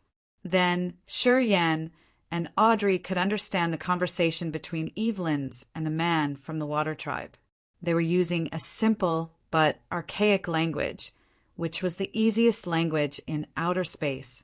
Most of the races working in the universe knew this common language. "Oh, you speak the language of desolate territory. Are you from desolate territory?" Suddenly, the handsome man of the Water Tribe was startled while talking W.H. Evelyn's. He turned to look at Sher Yan and Audrey. All of a sudden, he looked emotional. "Yes, we're from desolate territory. Why are you so surprised?" asked Audrey. There was an expert from desolate territory. He used to cross our territory. He had a good relationship with our water tribe. However, he left later, and an expert of the Soul clan had captured him. That expert from desolate territory had given his favor to me. Unfortunately, the Soul clan is too domineering. I can't help him. The handsome man from the water tribe sighed and looked lost. He studied Audrey for a while and then said surprisedly, "You and that man should be from the same race in desolate territory." "Oh." Audrey's eyes turned bright. "Do you know his name?" "Ming Hong." "His name is Ming Hong," said the man. Audrey was shaken and her eyes brightened up. She was in disbelief. "Oh my, I didn't expect it to be him. It turns out that he's here all the time." "Who is he?" Shi Yan sounded surprised. "Do you remember that I used to tell you that my Imperial Dark Tribe's records say that our precursor used to visit the sea domain and find aliens who he couldn't communicate with because of the different languages?" asked Audrey. Shi Yan nodded. "He's the one who made those records. He should be my ancestor. According to my mother, tens of thousands of years ago before Bloodthirsty, it was the time of our Imperial Dark Tribe in our galaxy. Because of Bloodthirsty, our Imperial Dark Tribe started declining. In that era, our Imperial Dark Tribe had lost many experts. Some of them went missing too. I heard that since Precursor Ming Hong knew he wasn't Bloodthirsty's match, he had escaped to the sea domain of nihility to cultivate ascetically and waited for the chance to save Imperial Dark Tribe. Unfortunately, he had never come back. We thought that he had left for a long time. He was the one with the deepest knowledge of the sea domain of nihility in our tribe. He had documented his experiences in the sea domain of nihility. In fact, Ming Hong was the first teacher of my uncle Ming Hao. Mother told me that he had named him Ming Hao. He was my grandfather's cousin. When he was in our Imperial Dark Tribe, he was also an outstanding warrior indeed. Audrey slowly explained. In the end, her face turned stern. "If we can find Ming Hong, perhaps we will find the way home." Shi Yan's eyes brightened. According to Audrey, Ming Hong was the sage of desolate territory who had entered the sea domain of nihility several times and had come back safely. Of course, he would know how to return to desolate territory. If they could find him, they would know the way to go home. My advice to you: do not think about it, frowned the man of the water tribe. He's captured by an expert of the Soul clan. He's now one of the 9 great brutal souls of that expert. In this vast sea of stars, the Soul clan is too domineering. That expert is terrifying too. I don't dare to provoke him, let alone kids like you two. Pausing for a while, he snorted and then said, "Considering that you're from the same territory as him, I'll forgive you for your offense this time. Still, my advice to you: forget what I've told you. Don't provoke that expert from the Soul clan. I heard that he'll come here this time too. He's an old friend of Dragon Lizard. You two should stay away from them." Then he stopped caring about Shi Yan's group and returned to the glass palace with a cold face. He ordered his tribal members to continue the journey. "What is the Soul clan? Is it very fierce?" Shi Yan looked at the members of the Heavenly Eye clan. The other 3 nodded with a heavy face. Evelyn's answered, "This vast sea of stars had millions of species. Anyway, they don't have the same competencies. The Soul clan is one of the 7 strongest clans that the entire universe has acknowledged. Compared to the Soul clan, our Heavenly Eye clan is just a minor race." "How about the Dragon Lizard clan?" Shi Yan asked again. Lizard, the ancestor of the Dragon Lizard clan, was gone for a long time.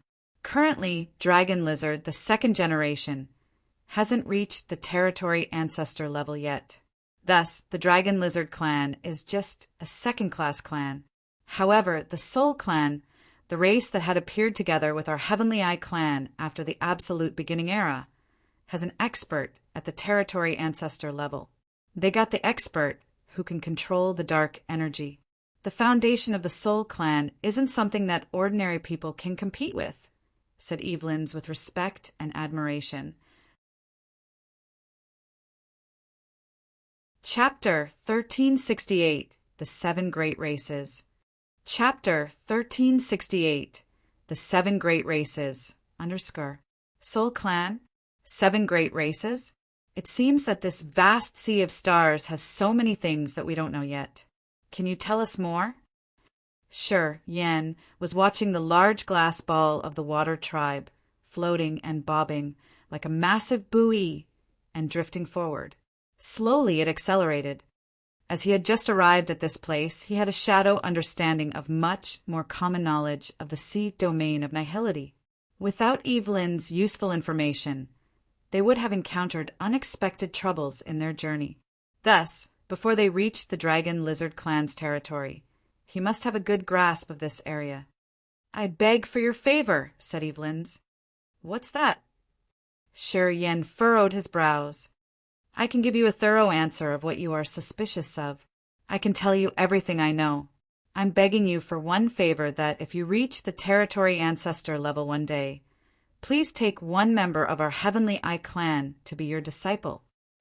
Evelyn's looked tense and anxious as he gazed at Sure Yen. The Heavenly Eye clan in this vast sea of stars was just a third-class clan.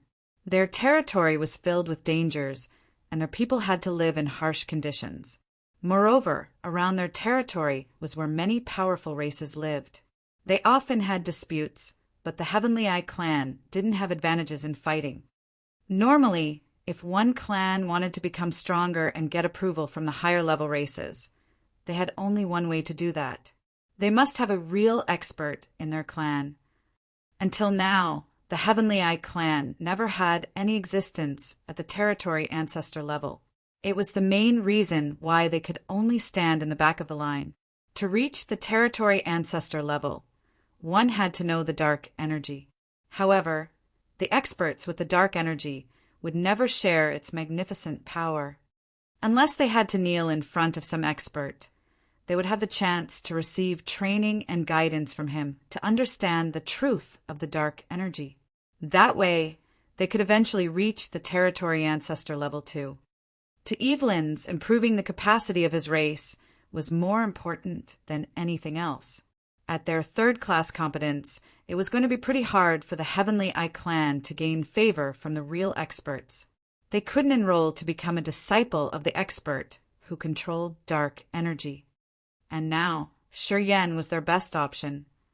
Since Sure Yan's realm was still low now, if they bet on him, when he reached the territory ancestor level in the future, Evelyn's could win big.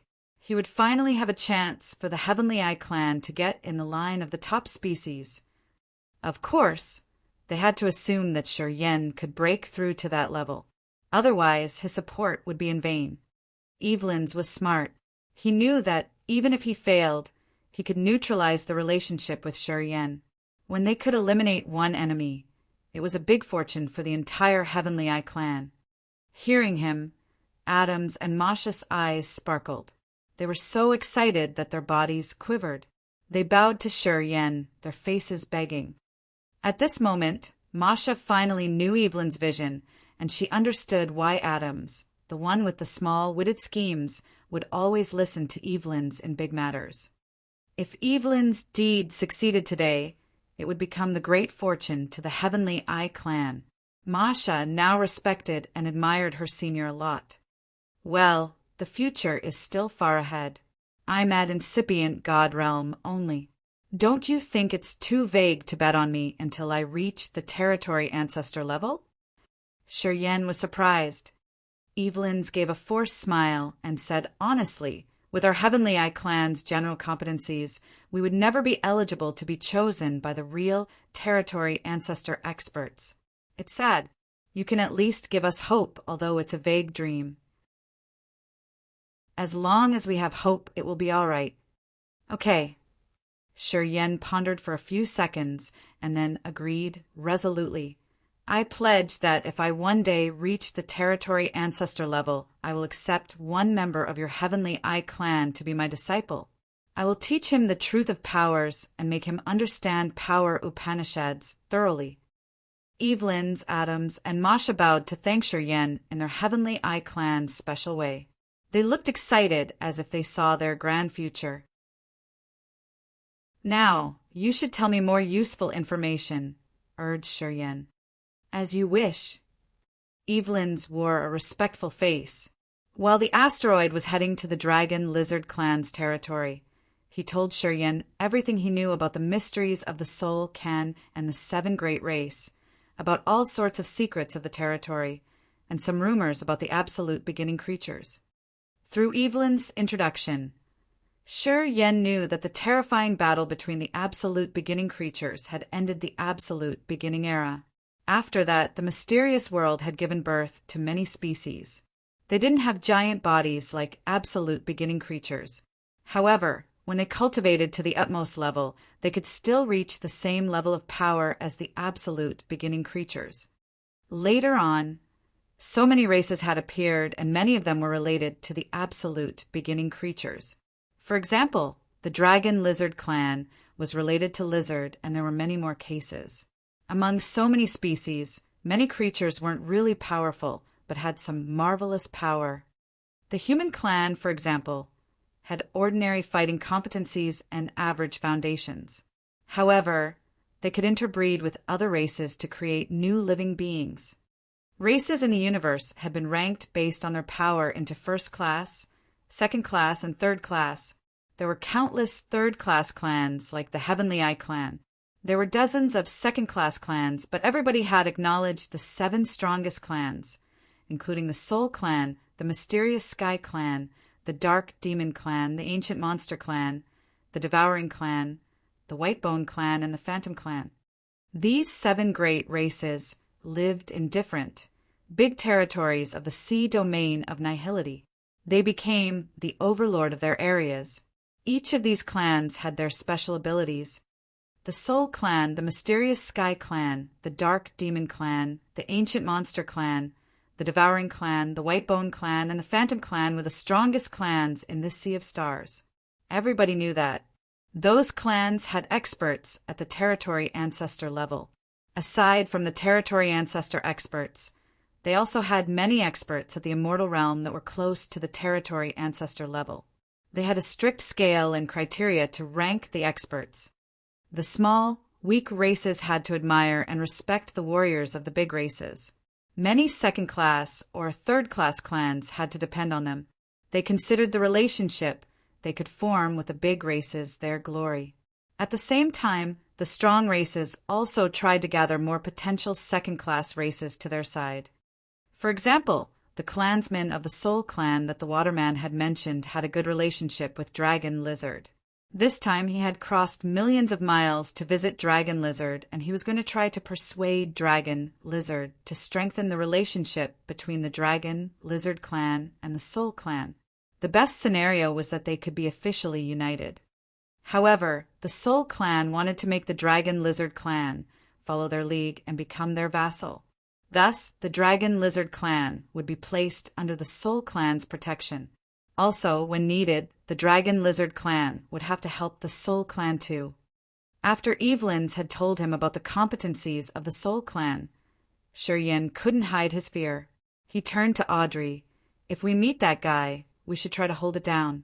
Even if we make a mess, we can't do anything worthy.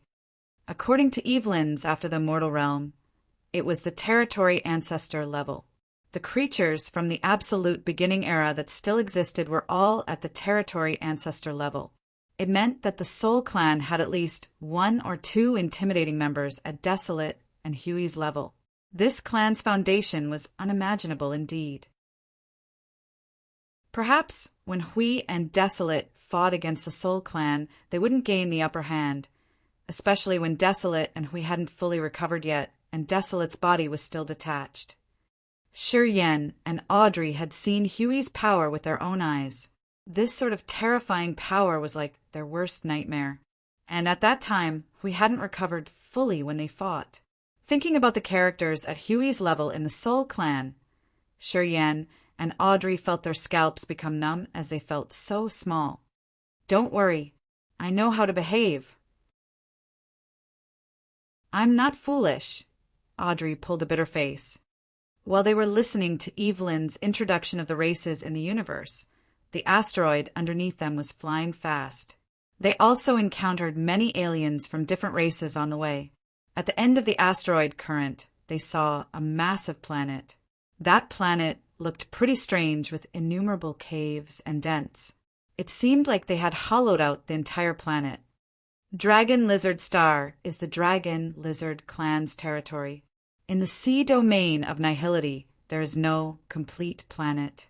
Dragon Lizard Star was formed by countless broken crystals. Dragon Lizard had used his supernatural power to gather them and pile them up. After so many years, they've become what we see now, explained Evelyn's. Sher Yan's eyes brightened. He found that even though Dragon Lizard Star was so big, more than a dozen times bigger than Grace Mainland, this planet had countless slits and pits on the surface. They were the vestiges left after the asteroids were put together. Also, he saw many dark, bottomless caves. Dragon Lizard Star surface was yellow-brown, and there was a suction force emitted from so many caves. From his position, Sher Yan saw many asteroid currents drifting toward the caves on Dragon Lizard Star. They were like open mouths trying to swallow all the free matter in the sea of stars. How big is that dragon lizard? What does it mean by having a meal? Is he swallowing all of those asteroids? When they saw Dragon Lizard Star and what Evelyn's had told them, Audrey was dumbstruck. Dragon Lizard's body is massive. Yeah, it's many times bigger than the asteroid we are riding. However, he's not the entire planet. He stays deep inside the planet while using his power Upanishad to draw the asteroids. He doesn't really eat those rocks. He absorbs the energy inside them. He can find and absorb that sort of energy. Ordinary warriors can't do that. After he's done with the asteroids, they will become powder or small rocks and pile up on the planet, becoming part of it, or he will throw them directly to the area where there is nothing. Evelyn smiled and introduced more marvelous features to the others. We will visit Dragon Lizard Star. The members of the Dragon Lizard clan will welcome us by the caves down there. They will take us to the festival. We don't need to do much here. What should we do with this? Audrey was bewildered, looking at the rock they were riding. She looked dejected. The three-legged jade cauldron hid inside this asteroid. They didn't know what it was besides the fact that it was a divine weapon from the absolute beginning era. If it fell into Dragon Lizard's stomach, would it be really bad?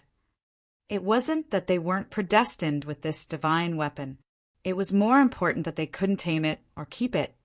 Just let it go. I'll leave a mark on it. Then we can only see what the mighty heaven wants, said Sher Yan resolutely. Chapter 1369, Immortal Pellet. Chapter 1369, Immortal Pellet under Sir. Sher Yan released a flow of soul energy with the dark energy as the core. It stuck on the surface of the three-legged jade cauldron inside the asteroid. He jumped on the flaming crystal cloud boat of the Heavenly Eye clan together with Audrey, and then watched the asteroid with the cauldron inside enter a massive cave on Dragon Lizard Star. The massive three-legged cauldron didn't refuse Sher Yan's mark with the dark energy as the foundation. He could use his soul to connect to that wisp of energy that he had left. We'll go this way. Evelyn's was looking at that asteroid disappearing and yearning. Then he pointed to a cave where the white bone battleships of the Dragon Lizard clan were anchored. Some dragon lizard warriors were waiting for them there. There were many strange-shaped battleships and war chariots carrying the members of the alien tribes and getting into the Dragon Lizard clan's territory through the caves. There was no clouds or mist surrounding Dragon Lizard Star. This entire planet was exposed directly to outer space. Many caves on the surface of the planet were sucking in the asteroids, while the clan was using some small caves to pick up the visitors and deliver them into the planet. We will go into the star directly like that. Audrey was astounded. Imperial Dark Tribe lived on the surface of God-blessed mainland. They didn't live underground where there was no sunshine. With her mindset, she thought that they would land on the surface of Dragon Lizard Star. However, she found that those peculiar aliens directly went into the hollowed Dragon Lizard Star through the caves. She was very surprised. Of course, the surface layer of Dragon Lizard Star is filled with fragments and debris from broken stars. The Dragon Lizard clan has never fixed or leveled them. They just live inside the planet, Evelyn's explained naturally. Shortly after, their flaming crystal cloud boat approached the entrance. Masha slid the ring off her wrist to show the guards. Evelyn's talked to the guards and they allowed them to pass. The flaming crystal cloud boat moved through a gray area that was like a vacuum and then fell into a massive abyss. That abyss was like a marvelous, imposing valley with round walls where there were so many caves. The members of different races were moving in and out those caves. Inside the valley, there was a flat parking lot. Their flaming crystal cloud boat landed in between so many differently shaped battleships. After a dragon lizard warrior checked their pass token, he called another guard to bring them to where they would be staying. The guard took them to one of the caves they had seen on the way there. After getting inside, they found that the cave was pretty spacious with many rooms of different sizes. This cave had cultivating rooms, bathrooms, and even a chamber to refine tools. Basically, it had all the things they needed. The members of the Dragon Lizard clan dwell inside the caves. Because this Dragon Lizard star was formed by broken stars and asteroids, it doesn't have surface or any florus. It has only fragments of broken stars and cosmic dust forced to stick together. Anyway, the members of the Dragon Lizard clan like rocks. They even have rock-like skin. They love to live inside the caves. After the guard left, Evelyn smiled and explained. Their cave was situated on the side of the round wall. Yen observed and found that this area was like a massive teacup. The bottom was the parking yard where they had anchored the battleships and war chariots. The wall of the cup was dug to make many rooms to accommodate the visitors. They pulled themselves together to observe. They found that the areas next to them and opposite of them had many living beings like them, who were discussing with each other in a strange language. Although he had used the seal of memory he got from Masha, Yen couldn't understand what they were talking about. Those creatures were using their special language that Yen didn't have in his memory seal. Staying in those caves were many creatures with intimidating auras. Most of them were at original God realm, ethereal God realm, or incipient God realm. There were some immortal realm experts, but they were at first sky of immortal realm. Yen didn't sense the aura of any second sky of immortal realm expert. The members of the Dragon Lizard clan acted because the receptionist had just ethereal God realm or incipient God realm. They had arranged the visitors from different clans to rest and recover in their cave accommodation. Around 1,000 people. Around 10 warriors have reached first sky of immortal realm. Audrey squinted and released her soul consciousness. Shortly after, she realized the strengths of everyone and became surprised. Oh, their realms aren't really profound. Evelyn's was aghast as he looked at her. You've just reached first sky of incipient God realm. How can you see so many things like that? Audrey didn't answer. Evelyn's was startled. He didn't dare to look down on her anymore and explained. It's just an accommodation here. The Dragon Lizard clan has many areas like this. They preserve some special areas for intimidating clans. Oh, you can say that it like this. Our area is the place for the third-class races. Previously, he didn't respect Audrey, as he thought that Audrey was inferior to Yen. At first sky of incipient realm, she wasn't really worth mentioning. At his realm, he couldn't see and analyze the realms of warriors in this area. Audrey could do that with a flicker of her soul. It astounded him a lot. That was how he knew that Audrey wasn't just an ordinary warrior. He had to be careful when talking to her. There are many similar areas. Audrey's cold face had a tint of fear. Of course, you see the warriors of the water tribe, right? Since they have a better relationship with the dragon lizard clan, they are better accommodated. If the members of the Soul clan and the other 6 great clans come, the dragon lizard clan will treat them as the most distinguished guests. They will have the best treatment, and the seniors of the dragon lizard clan will have to welcome them personally, said Evelyn's with a little dejection. Their Heavenly Eye clan was just a third-class race. They weren't even as strong as the dragon lizard clan. Of course, the others weren't going to appreciate them. Having a lodge was good enough. Anyway, they felt regretful and dejected. While they were talking, the members of the other races were staying and discussing in their caves. The dragon lizard clan took more and more visitors, arranging them to stay in different caves. By the anchored battleships, there was a massive jade platform like a lotus. Some warriors were sitting by the edge of that platform, lowering their heads and discussing.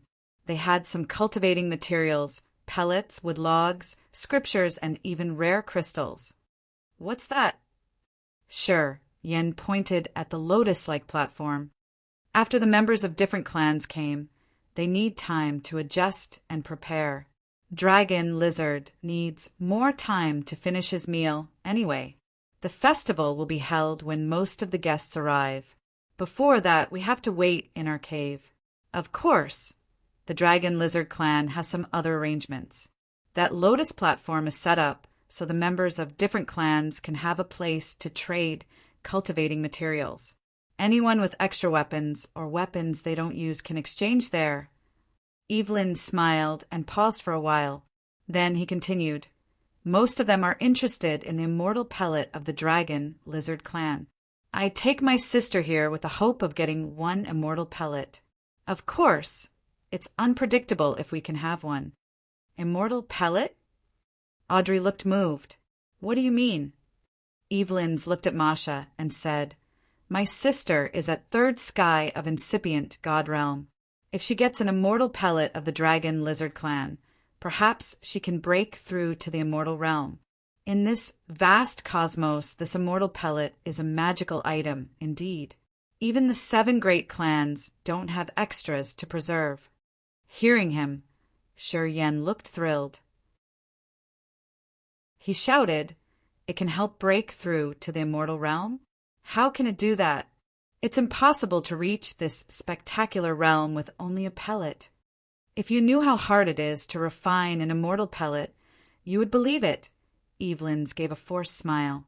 How to refine immortal pellets is still an unsolved riddle. There is a rumor that says that only the absolute beginning creatures know how, and only the experts at the territory ancestor level can refine them. The immortal pellet requires at least one level 7 life star with billions of lives as the foundation. The territory ancestor experts have to refine the entire life star with billions of lives on it and resize it to the size of a pellet. The level 7 life stars and billions of lives on it together with the earth and heaven energy, there form the immortal pellet, which can deceive the hand of the creator to help experts reach immortal realm. Evelyn's didn't mind how Shi Yen and Audrey looked aghast. He continued, of course, the pellet will just increase the chance for the peak of incipient God realm experts to enter the immortal realm. It's not definite, you know. It depends on the innate talents and foundation of that person. Well, many people died immediately after using the pellet and failed to break through. Pausing for a while, he observed around them and then talked in desolate territory's language. I heard that Lizard, the absolute beginning creature, was gone because of refining the immortal pellet. He left to find a level 7 life star with billions of lives in another territory outside to refine the immortal pellet. No one knows what he had experienced. He was gone. Dragon Lizard had to use the link in their blood and a lot of time to find his remains with around 10 immortal pellets. Dragon Lizard didn't know how or why Lizard died. It remained a riddle until now. Listening to Evelyn's, Audrey paled. Using billions of lives and a level 7 life star to refine a pellet. Lizard was absolutely crazy. To refine this immortal pellet, he had massacred so many lives just to create a new immortal realm expert. That's why the immortal pellets are priceless. Of course, the refining method is almost lost now, and not many people are crazy enough to do that. That's why the immortal pellets have attracted a lot of creatures to come here. It's because of its marvelous and miraculous effects. The Soul Clan is trying to persuade the Dragon Lizard Clan because they want to know the refining method from Dragon Lizard. Unfortunately, Dragon Lizard said that he doesn't know it. The Soul Clan thinks that he just wants to conceal the secret, though. How many pellets does Dragon Lizard have? Sure, Yen suddenly screamed, his eyes bright. I want to break through to the immortal realm fast. Otherwise, it will be a huge struggle to move forward in this vast sea of stars. I must have one of those immortal pellets. Chapter 1370 Forefather Dragon Lizard. Chapter 1370 Forefather Dragon Lizard _ Somewhere inside Dragon Lizard Star, there was a spacious, bubbling lava pond with a surging, flaming fluid. It looked like a massive heart that burned until it became red. Countless rocks around the pond melted into liquid. Cracking and crunching sounds echoed from the lava pond, as if there was a giant beast eating something deep under the pond. The asteroids moved through the cave channels and poured into the lava pond. Among them was an ordinary rock that moved with the flow. That asteroid concealed a divine weapon from the Absolute Beginning Era. At this moment, that asteroid glided with the other asteroids and fell into the heart-like lava pond. Flaming fluid splashed everywhere. No one could see the massive, three-legged cauldron inside the asteroid. When it fell into the lava, it suddenly shrank billions of times and became a small light. After an unknown time, the asteroids no longer came. 5 members of the Dragon Lizard Clan at Second Sky of Immortal Realm emerged from a cave next to the pond. They stood respectfully by the lava pond, lowering their heads and calling for the Forefather. Not long afterward, the lava boiled when a figure emerged and flew out of the scorching pond. He didn't look very different from the other members of Dragon Lizard Clan, except for his skin, which was like a scarlet rock full of rock patterns. Anyway, it wasn't his real body. It was a clone made of his power and soul. His real body was still sinking in the lava pond in the deepest area of Dragon Lizard Star. Forefather, when the 5 experts of the Dragon Lizard Clan saw him, they greeted him respectfully. Dragon Lizard had thick, strange red hair and a red beard. Each of his muscles was filled with exploding power. The energy in this clone wasn't a joke. He looked at the 5 experts, and his voice was like thunder. You came here all together. Someone important came? Forefather, Commander Singh of the Soul Clan arrived, said a Dragon Lizard expert. Oh, Singh came early this time. Dragon Lizard's eyes were very dark. Pondering for a while, he said, My real body has just finished a meal. I still need time to digest. Singh came here this time for the old stuff, I suppose. They want us to unite with their Soul Clan. Forefather, it seems like uniting with the Soul Clan will do us no harm, said that expert. No harm? Dragon Lizard snorted. You think the Soul Clan is easy to live with? Once we unite with them, we will be tied all together. They will control us. We won't have our freedom anymore. Singh wants to unite with us because of the immortal pellet and the method to refine the pellet. Too bad. Forefather, you're at peak of Immortal Realm. You're just one step away from the Territory Ancestor level, but you haven't mastered the dark energy to become a real Territory Ancestor. If we don't give them our answer, will the Soul Clan trouble us? Said another expert. Dragon Lizard wore a heavy face. While staying dormant, I've studied the dark energy. I think I still need a little bit more, but this barrier isn't something out of reach. The day I break to the Territory Ancestor level, we won't need to mind the Soul Clan's attitude anymore. Pausing for a while, he said, we still have the 3 immortal pellets from our ancestors. I hope that we can use them to exchange for something related to the dark energy. You guys spread the news that we will prioritize any scripture, treasure, or technique related to learning the dark energy to exchange for the immortal pellet. The 5 clansmen of the Dragon Lizard clan nodded respectfully. They understood that it depended on the existence of the territory ancestor expert in the clan that a second-class clan could become a first-class clan. Only a tribe with the territory ancestor expert could have a solid foundation in this sea of stars. Sing came here a little early this time. It's not like him. Besides him, are there any representative from the super clans? Asked Dragon Lizard. Not as of this moment, the others shook their heads. Okay, after I digest, I can use my soul to cover the entire Dragon Lizard star. I can see every commotion on this planet when that happens. But now, I need you guys to watch them closely. Release the news and tell them that we will prioritize the ones who know about the dark energy to exchange for the immortal pellets.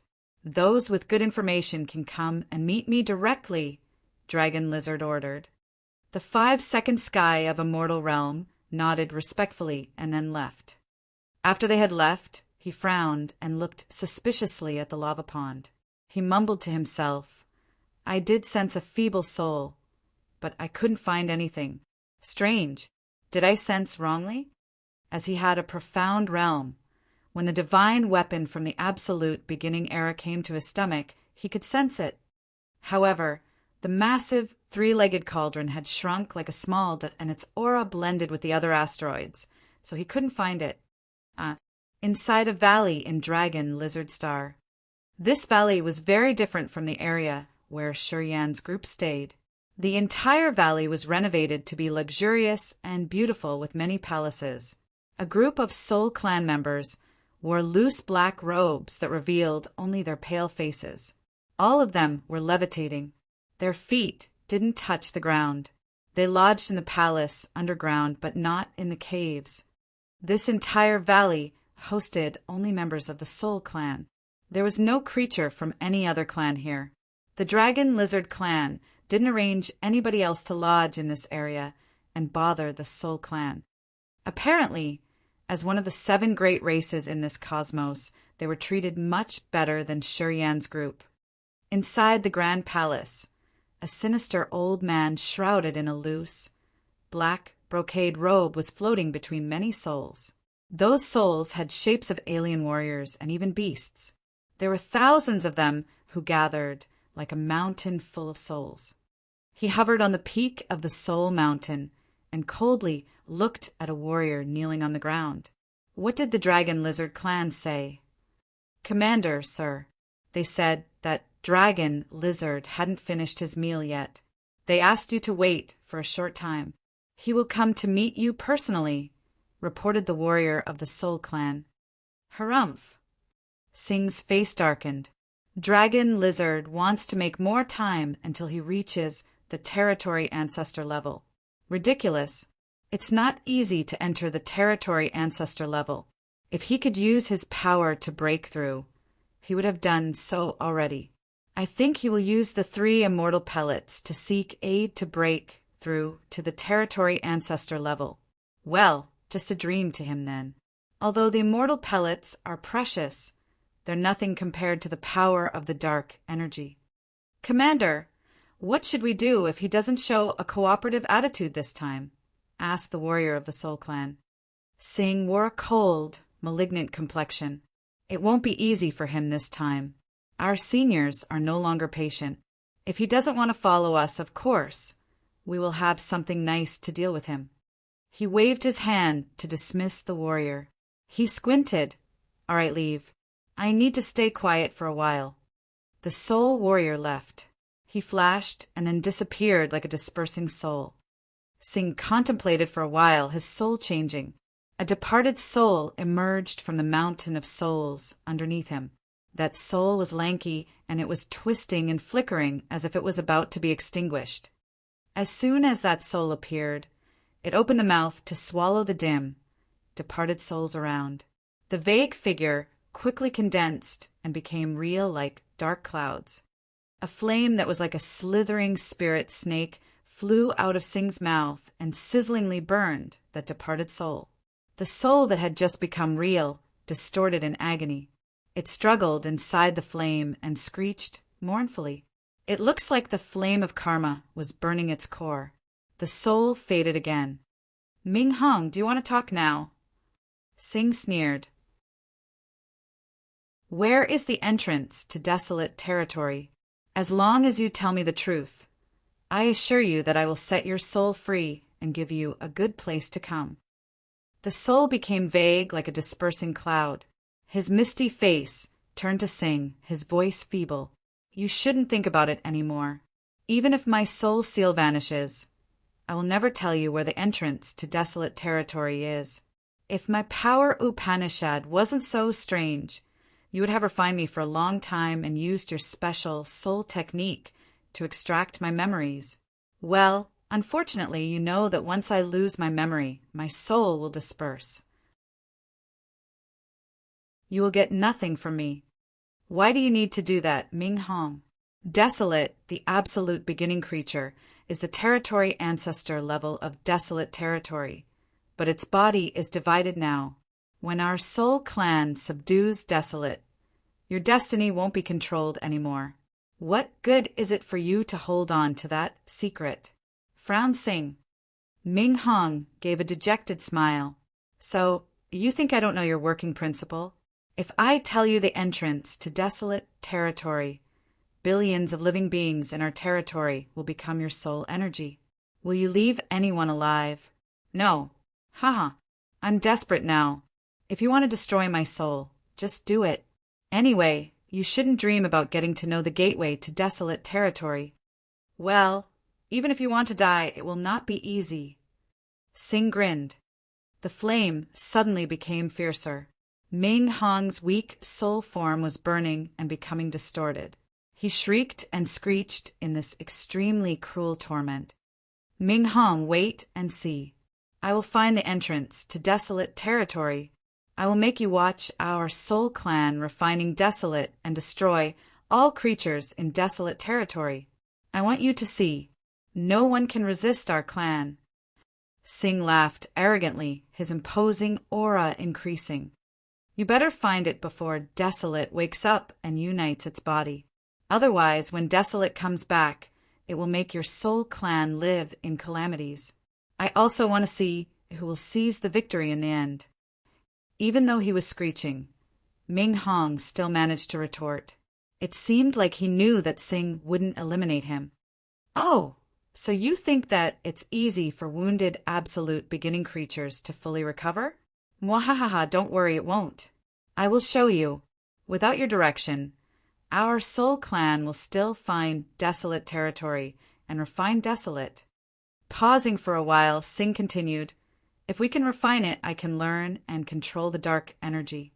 I can reach the territory ancestor level. I will become a new existence at the territory ancestor level in my clan. Ming Hong, wait and see.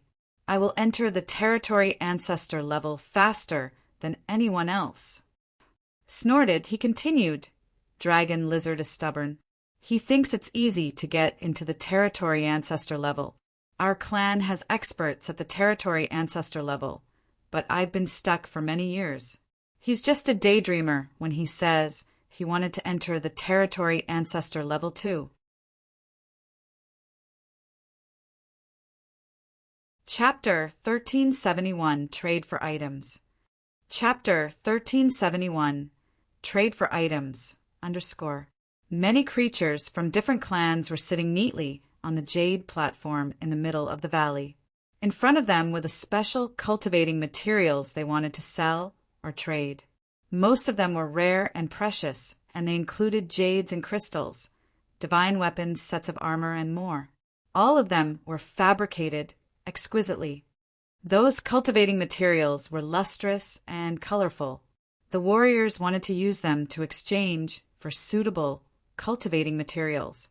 This was an open exchange area that the Dragon Lizard clan had prepared for the visitors to exchange items while waiting for the celebration. At this moment, Shiryen, Audrey, Evelyn's, and the other two were walking around the area. Their eyes were bright when they were watching the items. Heavenly wood stone, undying lotus throne, devouring soul silk. Oh wow, they are all priceless items. Audrey's eyes brightened as she said, "In our place, those things are rare and special items in the market. Even Desolate couldn't produce them. I didn't expect that they could trade them freely here." Evelyn smiled and then explained, "Desolate territory is just a remote area. People don't even know where the entrance to the territory is. This immensely vast universe has many territories. Only the real top warriors come to this sea domain of nihility. Thus, most of the warriors traveling around the sea domain of nihility are top warriors in their respective territories.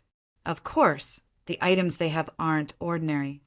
Pausing for a while, he pulled a serious countenance and said, "Moreover, the sea domain of nihility was formed by so many broken territories after Absolute Beginning Era. Many strange areas still have precious treasures from that era that are even more than what we're looking at here. If we get to the other areas, we can find more good items." Shiryen nodded. He knew that this area was just a corner of Dragon Lizard Star, the area for third-class clans to stay. The forces or clans like the Water Tribe would be accommodated in better areas, and the exchange zone they would have more rare and priceless items than this area. We mostly use items to exchange for items in this area. They rarely use divine crystals to buy or sell. In this vast universe, there are many divine crystal lodes. Thus, divine crystals aren't scarce. They need cultivating materials that suit them well. "Pay attention, and you will know what they want to exchange for their goods," said Evelyn's. The trading zone was like a complicated market with many sellers and buyers. The aliens walked around and shopped. When they found suitable materials, they stopped to talk to the sellers. If they got what the other wanted, their transaction was done smoothly. Listening to Evelyn's, Shiryen, and Audrey looked around and found that most of the sellers spoke popular languages to write the items they wanted to exchange for. The alien who sold the heavenly wood rock wanted to exchange his item for materials suitable to lightning and electrical power Upanishad. That warrior had second sky of incipient god realm cultivation base. The energy fluctuating from him was clear lightning. Evidently, he cultivated lightning and electrical power Upanishad. After taking a walk around the area, Shiryen and Audrey saw many things, but didn't find anything suitable to them. Thus, they continued to walk and watch. "You guys should walk around and see. We're going over there. See you at where we are staying later." Evelyn suggested that they should part. Shiryen and Audrey didn't oppose this. After that, the three experts of the Heavenly Eye clan headed to another area. Shiryen and Audrey walked shoulder by shoulder. Sometimes they talked as if they were a couple. There were so many aliens here. Most of them had humanoid features with some modifications. Some had curved horns, some had fearsome tails and long ears, and some even had strange patterned skin. Although they came from different races with different languages, they were speaking the popular language. Thus, their transaction didn't encounter a language barrier. "AH!" Audrey suddenly hissed and halted in front of an alien. Her eyes radiated strange light. That alien had wave-like blue patterns all over his body. He was a middle-aged man, cultivating wind and thunder power Upanishad, as the others could hear faint noises of howling wind and rumbling thunder from his body. What had attracted Audrey was a pitch-black wine jug in front of him, which had clear soul energy fluctuations. With her special power Upanishad, Audrey sensed and she knew that the souls trapped inside weren't ordinary. Sure, Yin secretly sensed, and he got startled. He said, 3 souls at third sky of incipient God realm. Their consciousness was erased, leaving only the pure soul energy. Not bad. He knew that Audrey could use her power Upanishad to absorb the strong souls to increase her realm and power. It was the exclusive power Upanishad of Imperial Dark Tribe. That was also the reason why Ming Hao was the most suitable warrior to cultivate Soul Control Power Upanishad. Soul Control was the most magical technique in Soul Power Upanishad. I only trade them for things suitable to my power Upanishad. The middle-aged man's eyes opened a slit to observe Yen and Audrey. He sounded disappointed as he hissed impatiently, "If you don't have it, don't shield the other's view." He was one of the several immortal realm experts in this trading zone. Seeing Audrey and Yen at just incipient god realm, he guessed they didn't have anything nice to trade. Thus, he gave them an ugly face and asked them to move because they were standing and blocking the view of the warriors with treasures in wind class. Unfortunately, I don't have any items suitable for him. Audrey looked yearned. She whispered and then left. The 3 incipient god realm souls in that jug were really attractive to her. If she could merge them with her soul, she could break through to 2nd sky of incipient god realm. The 3 souls at 3rd sky of incipient god realm was an astounding amount of energy. They were an excellent tonic to her. Audrey's graceful body was about to move, but she found that Yen didn't move. She was surprised, so she murmured to him, "We don't need to waste our time here." The wave patterns on the middle-aged man's skin surged. He rolled his eyes impatiently at Yen. "Kid, what do you want? You want trouble?" Yen grinned and touched his glabella. Around 10 strange rocks fell into his palm. Those rocks had so many round holes on the surface that emitted howling winds and rumbling thunder. The Wind Thunder Stone was a magical stone that the Qin family in Thunder Firmament Star area used to survive. It had the power of thunder and wind. When the remains of the immemorial Thunder Dragon was dormant, his energy had connected to the star area barrier. After thousands of years, it began to produce this kind of stone. As Late D cultivated lightning power Upanishad and had to deal with gusts of strong wind in that area, his remains had created the Wind Thunder Stone miraculously and accidentally. The Wind Thunder Stone was the most suitable cultivating material to the warriors with wind, thunder, and lightning power Upanishad. It could help them increase their power and boost them in understanding the meaning and abilities of their power Upanishad. That middle-aged man wanted to exchange for treasures in wind class or lightning class, but he had never expected to see the natural stone that had both attributes. When the Wind Thunder Stone emerged, his impatient face turned bewildered, and then he smiled. "Hey, brother, we can use these stones to exchange. Give me 10 stones, and you can take this wine jug to give to your woman." They were 3 incipient god realm experts who had chased after me that year. Too bad for them. I'd reached the immortal realm. I killed them and erased their consciousness. Now they are just the pure energy, he smiled with his narrow eyes as he explained. When Audrey saw Yen taking out the Wind Thunderstone, her cold, indifferent face became bright and happy. She blushed when the man misunderstood that she was Yan's woman. She looked extremely beautiful, and her neck was even red. The light in her eyes danced as she muttered something. She wasn't thick-skinned, so she felt that it was really awkward now. However, she didn't know what to do. "My woman!" Yen felt funny as he mumbled to himself. Then he agreed with him and said, "Okay then, I'll take this jug. You keep the Wind Thunderstone."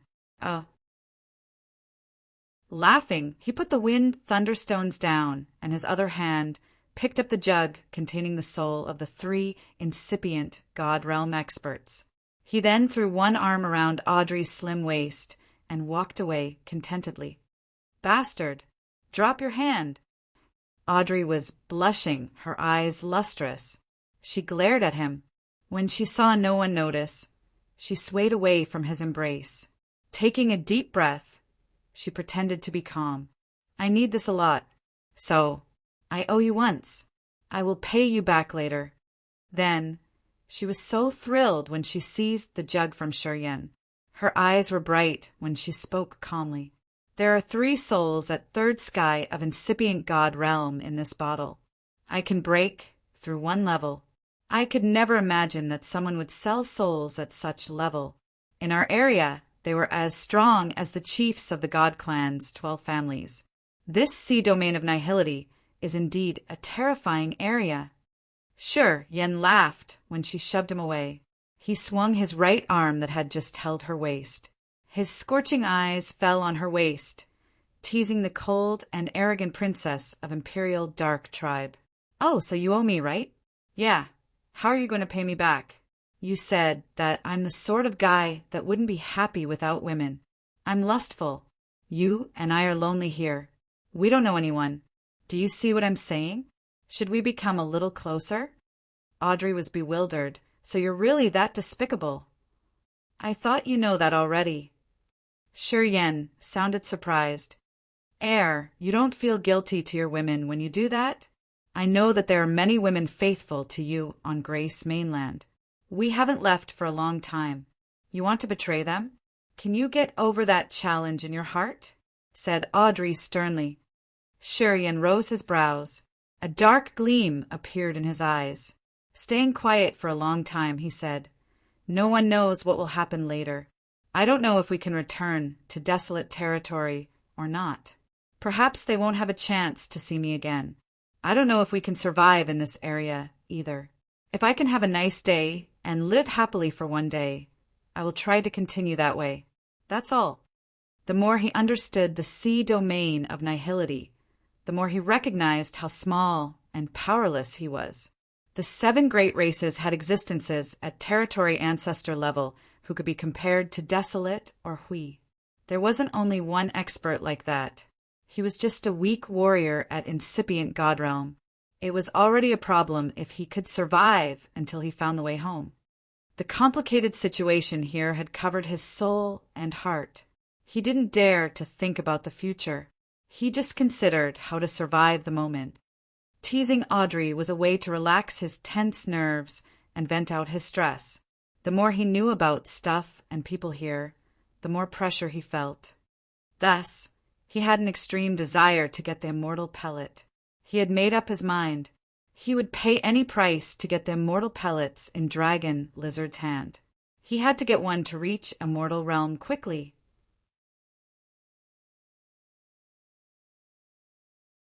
Chapter 1372 Fantasy Boundary Stone. Chapter 1372 Fantasy Boundary Stone. Underscore. The sea domain of nihility had so many alien races, and there were as many experts of those races as stars in the sky. The competition between them was always harsh. If Shi Yen didn't have the power to protect himself before he found the way home, it was going to be very tough for him to survive. He would be killed eventually. The immortal realm was an important advantage to increase his chance of survival. Thus, he needed the immortal pellet in Dragon Lizard's hand. He wanted to break through as soon as possible. Listening to him, Audrey looked pensive. She didn't continue the topic afterward. Putting the wine jug away, Audrey made up her mind. She would use the 3 souls in the jug to increase her realm. Shi Yen was distressed under the heavy pressure, even though he had 3rd sky of incipient God realm. She had just 1st sky of incipient God realm. She needed to increase her power. Otherwise, she would need Shi Yen to protect her all the time. She didn't want to be a burden. As the princess of Imperial Dark Tribe, she was the daughter of heaven in desolate territory. It was humiliating when she let a man protect her.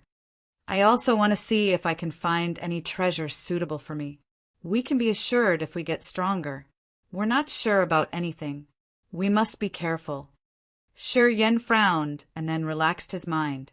He sent his soul consciousness to see if he could find any materials that could help him. His soul consciousness rippled like waves, slowly expanding from him unceasingly. He looked disappointed as his soul consciousness had almost finished searching the trading area without a positive result. While he was about to give up, his soul was touched. A flow of magnificent space energy came to him from a remote corner of the jade platform. His eyes brightened. He didn't hesitate and walked directly toward that area. Audrey's eyes fixed on him, seeing him walk away as if he got something. She hurried to follow closely behind him. Her elegant face had some strange gleam. Looking at Sherian's back, she sighed inwardly. No one knew what she was thinking in her mind at this moment. Shortly after, the two stopped by a corner of the jade platform in front of an ugly alien. She was an old woman with a warty face skin like a toad. She had pointy ears, and her hair grew lushly like wild weed. Her hair had covered her body entirely and made her look like she was hiding in a haystack. In front of her was a glass container that held 9 crystal jades. The jades didn't glow, and because the container had sealed them, they didn't emit any special energy fluctuation. The old woman didn't look up as if she was snoozing. After Sherian and Audrey had arrived, she didn't have any reaction. Audrey was gingerly. As soon as she came, she recognized a wisp of slithering soul consciousness like the tongue of a venomous snake creeping around her. She understood that even though the old woman didn't open her eyes, she was still watching them. Releasing her soul to sense, she became more gingerly. She shot Sherian a discreet look. Unexpectedly, the old woman was one of the warriors at first sky of a mortal realm.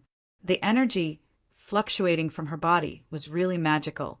It seemed like she could create illusions. Audrey found layers of illusions in her soul. She wanted to sink in them. Fantasy Boundary Stone. What kind of magical stone is it? Sherian asked all of a sudden. While sensing, he had found the strange space energy fluctuation. Thus he followed it and came here. When he approached the old woman, he found a strange feeling that the 7 stones seemed to be able to create the 7 different worlds. Sherian was really curious. The old woman finally opened her eyes and spoke indifferently. The fantasy boundary stone is useful to the ones cultivating space power, Upanishad, only. When they use space energy to activate it, the stone can become a small space. It's like a hot air balloon. The more energy you pour in it, the bigger it can be. A small stone can become a whole tiny world? Is it really that magical? Sherian was very surprised. The old woman snorted and pouted her lips. No, not really. The small world that the fantasy boundary stone creates can't last forever. It can remain for a while. Otherwise, why would it be called fantasy? This fantasy boundary stone can be used as a weapon to warriors cultivating space power Upanishad. They can use it to confine their enemies. Once they capture the enemies in that world, they can detonate it. It will kill or wound the enemies badly. Sherian's eyes brightened. He nodded and smiled. To what level of an enemy can it kill? It depends on the user, the old woman thought, and then explained. As you have only 3rd sky of incipient god realm, the world created by your god power may kill a warrior at the same realm or hurt a warrior at a slightly higher realm when you detonate it. You can even confine the mortal realm expert for a short time. Of course, what matters here is whether you can drag your enemy into that world or not. The fantasy boundary stone had never existed in desolate territory. Sherian had never heard about this stone before. However, listening to her explanation, Sherian was sure this item was suitable for him. After refining it, it could become a small world that he could use to imprison enemies, burst them, or hurt them. It wasn't an ordinary item indeed. She didn't say what she wanted to exchange for these stones. Audrey reminded Sherian. Sherian noticed that there wasn't a sign of the things that the old woman wanted to trade. He was a little surprised. While he was about to ask about that, the old woman spoke up. What I need is related to this fantasy boundary stone. I need a warrior cultivating space power, Upanishad, to help me. The ones interested in the fantasy boundary stone are the ones cultivating space power Upanishad. Thus, I don't need to make any note. Releasing a flow of energy, Sherian chuckled. You see, I'm cultivating space power Upanishad. What do you need help with? The old woman lifted up her head to study Shi Yin for a while, and then shook her head. Your realm isn't profound enough. If your teacher is here, perhaps he can help me.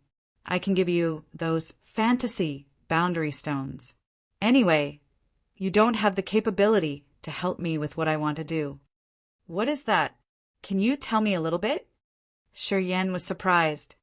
The old woman hesitated for a while. Something flashed in her sleeve, and a small lock shimmering in silver light appeared. This silver lock was as big as a hand, but had so many carvings of fine spatial patterns. There are at least hundreds of small spatial formations carved on this lock. This space lock is sealed. The space inside the lock has something important to me. I don't have the key. I need a warrior with space power Upanishad to unlock it layer by layer. To unlock a spatial lock, you have to do it in one try. At your realm and cultivation base, you don't have enough power to do so. She shook her head and didn't try to be polite when she said that Shi Yin didn't have sufficient power. If your teacher or your friend is at the immortal realm, they can try. Anyway, I have to say that you can only get the fantasy boundary stones after you unlock it. If you fail, you'll get nothing.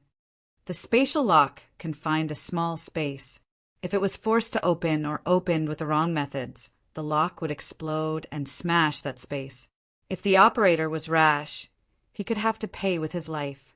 Only experts cultivating space power Upanishad could use the soul consciousness with space power and God power to solve the formations on the lock one by one.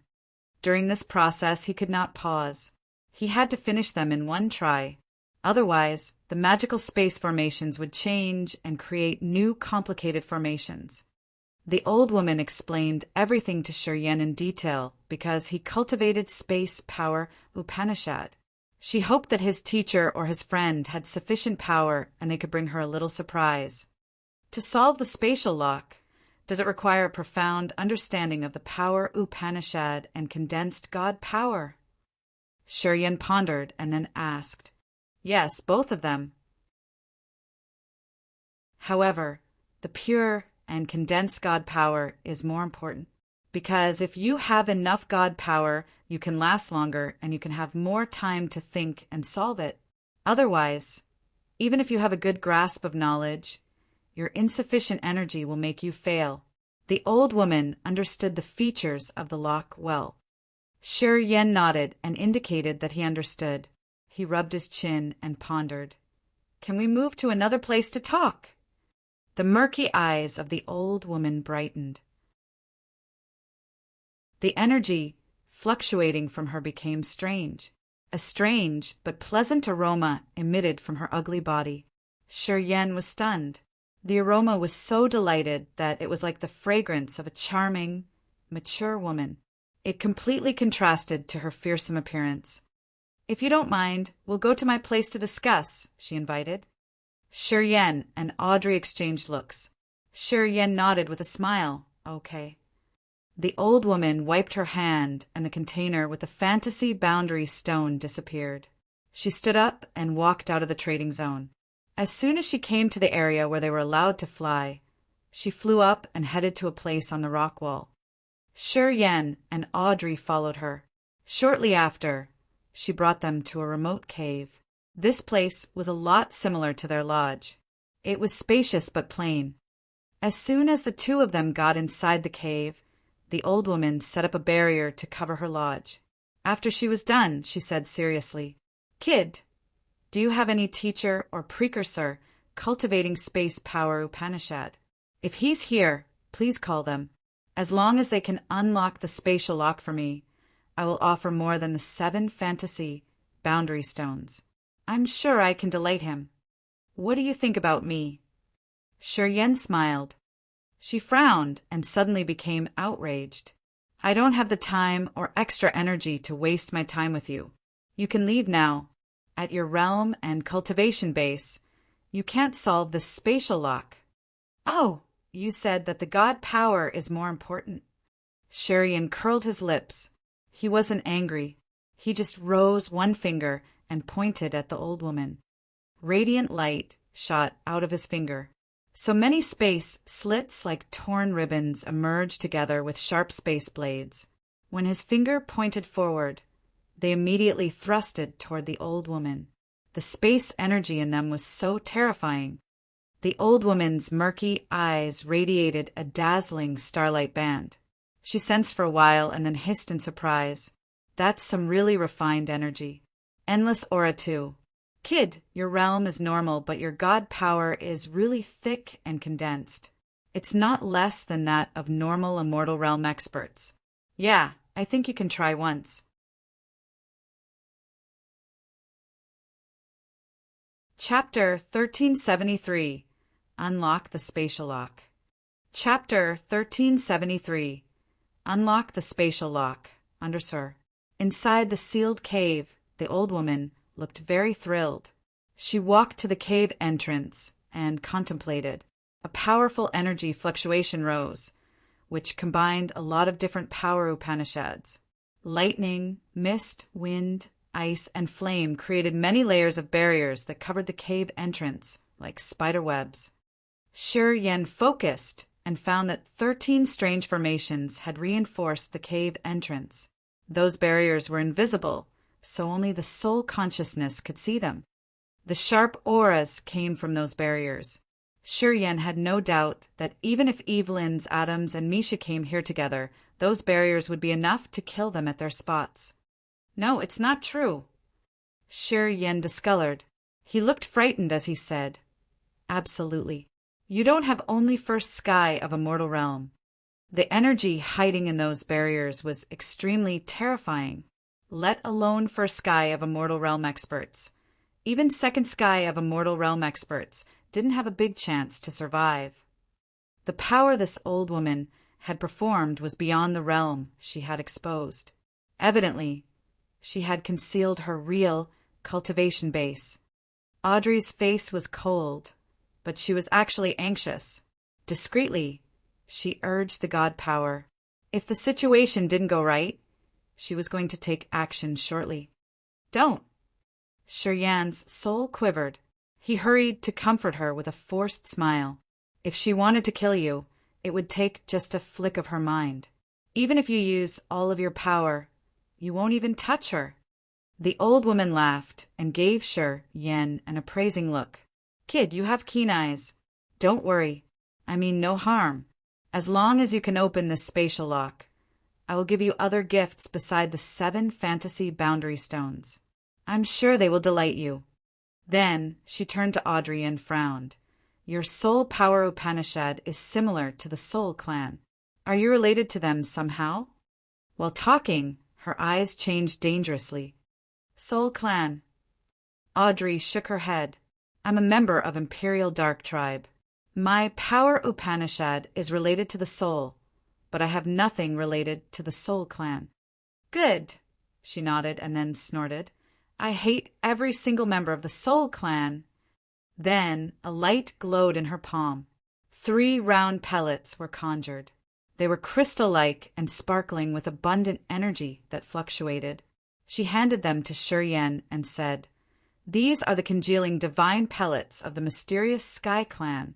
There is as much god power in each of these as a third sky of incipient god realm expert's body.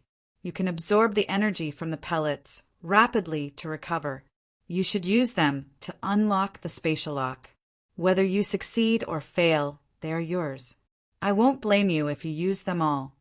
Shi Yan looked shocked. They are good stuff indeed. The pellets that could recover the god power instantly were rare. While fighting, when a person's god power was insufficient, just swallowing 1 piece would give that person full power again. It was greatly convenient indeed.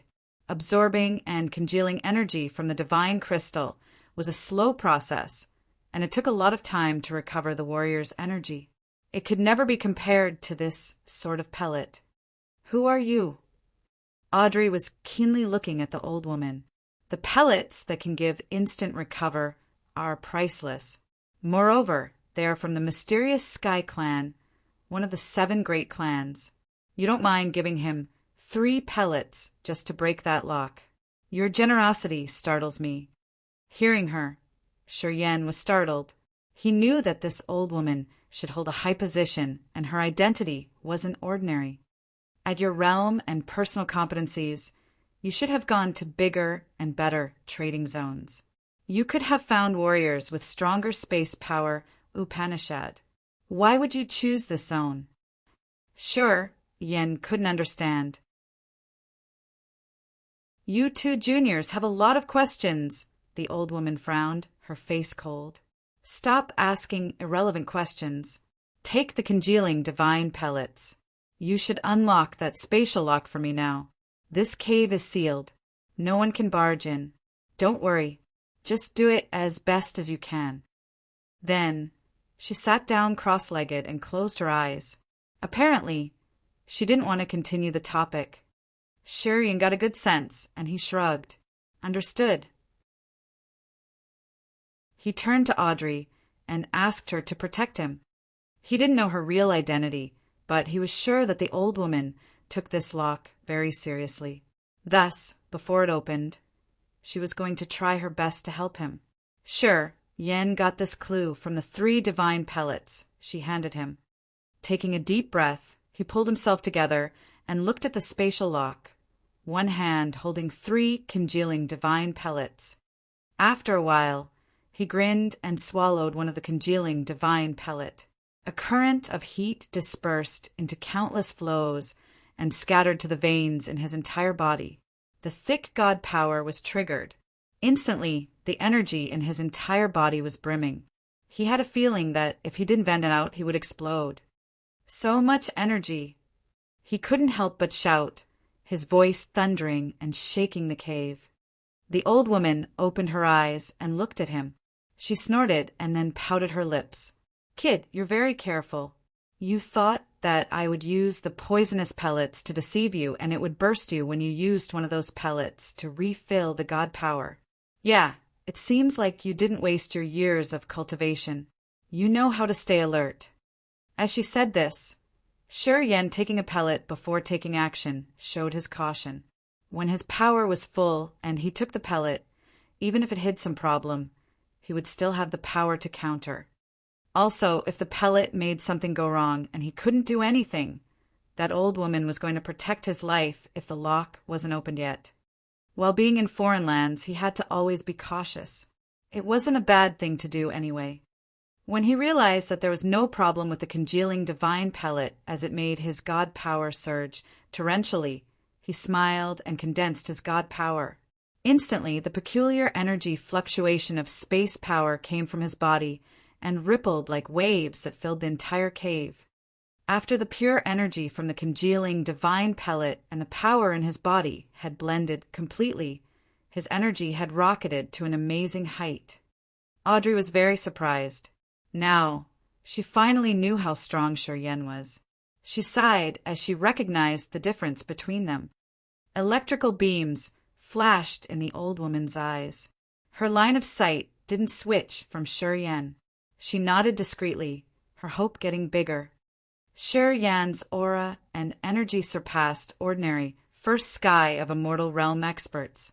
At this moment, he could be compared to many outstanding warriors at this realm. Although it was because of the congealing divine pellet, Yan's competence was really amazing as he could reach such a height. Good, very good. He's more excellent than some kids in my clan. Amazing. Where does this kid come from? He doesn't look like someone of the 7 great clans. Well, he's strange. Looking at Yen, she contemplated and became more surprised and skeptical. At this moment, Yen had to use his soul consciousness to cover the aura of the dark energy. He was using his normal power to get into the spatial lock. As soon as Yen got into the spatial lock, he opened his eyes to an immense sky. That sky had so many holes, and each hole was filled with strange spatial formations. He needed to use his god power with space energy and his understanding of space power Upanishad to slowly solve them. After he could finish all the formations here, he could unlock the spatial lock. That's how he could open this locked world. His soul consciousness condensed the god power and moved like different rivers pouring into different holes in the sky. They moved around many spatial formations at the same time while Shuryen was using his attainment in Space Power Upanishad for many years to understand the features of those mysterious and complex formations. Many of those formations had mixed with the space nodes, and some even looked like a mess of yarn balls created by unnatural, scattered lines. He had to solve, pull, and fix the lines little by little. It was like a bundle of fishing lines integrating and twisting with each other. He had to slowly take them out one by one. Hundreds of spatial formations were hundreds of complicated riddles. At the same time, they were connected to each other. If he wanted to solve them, he had to do it at the same time. Otherwise, they would resonate with each other and create more problems. While solving the formations, Shuryen's god power was being rapidly consumed. With the Space Power Upanishad as the source of knowledge, he sank into many spatial formations inside the lock. To do many tasks at the same time, it looked like Shuryen had created many clones that worked in different formations. Sure, Yen knew some of those formations, so it was easy to deal with them. Some other formations existed in Bello's memory, so he could solve them too. However, there were so many formations that he had never seen before. They were mysterious and complicated. While solving them, his understanding of Space Power Upanishad also widened. Once he solved a new formation, his understanding of Space Power Upanishad reached a new height. The process of breaking the spatial lock was also a test to his understanding of Space Power Upanishad. It was his new comprehension too. He had a premonition that this chance to open the spatial lock was an intensive lesson for him to study Space Power Upanishad. Those mysterious, unknown formations had opened a new, big door for him to immerse deeper in Space Power Upanishad. It took him to the world of Power Upanishads. Now his comprehension of Space Power Upanishad had reached a new height. Not only did his god power condense, but he also has the competence to challenge higher realm warriors. His capacity to understand the power isn't ordinary, though. This boy keeps surprising me more and more. The old woman who looked harsh and ugly suddenly opened her eyes to study Shuryen. She was very astounded. Only the outstanding warriors from the 7 great clans can do that. He's not one of them, obviously. Why is he so strange? Strange.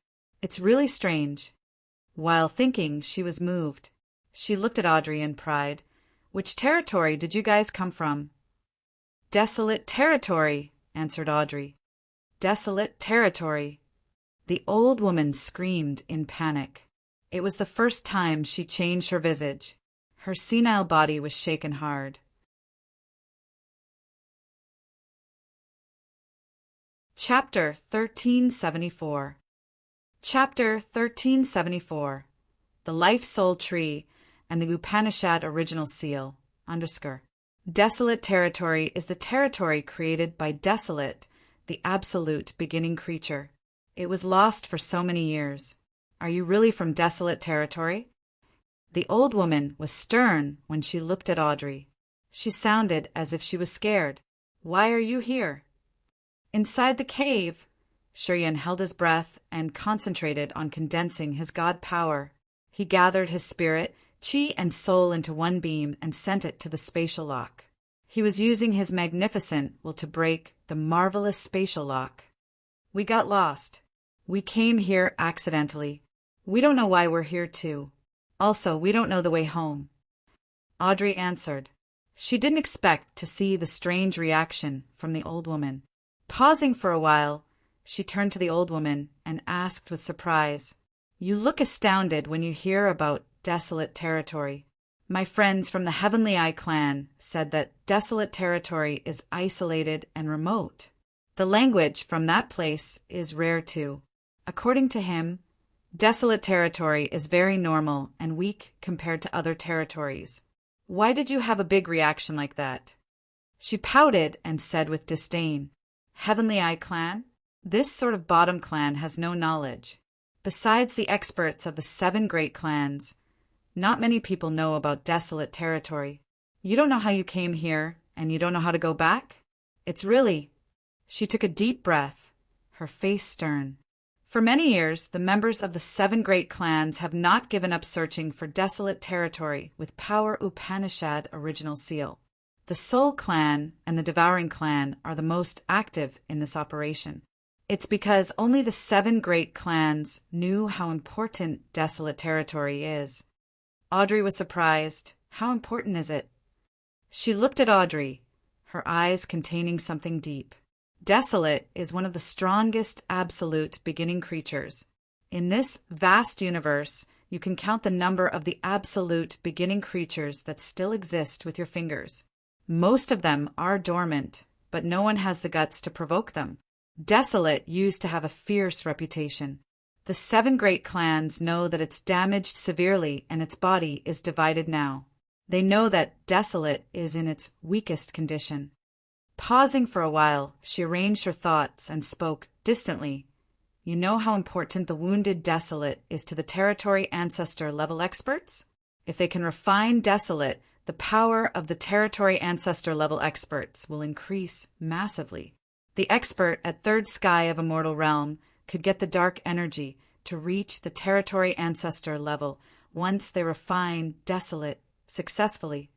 I heard that Desolate used to be super powerful.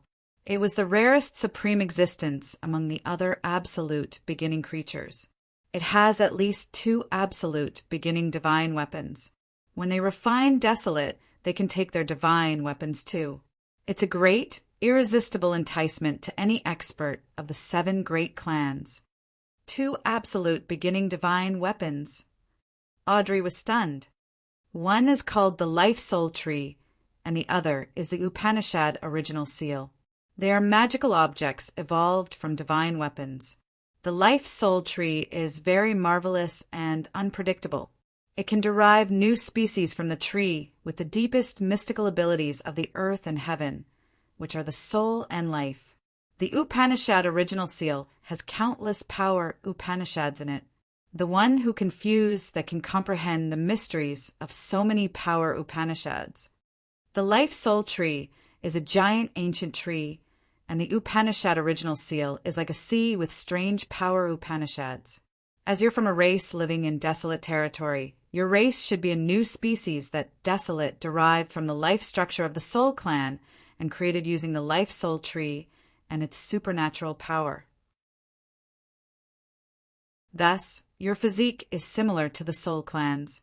I think that the warriors in your desolate territory have mastered powers Upanishads like lightning, wind, ice, flame, and more. Those power Upanishads come from the Upanishad original seal.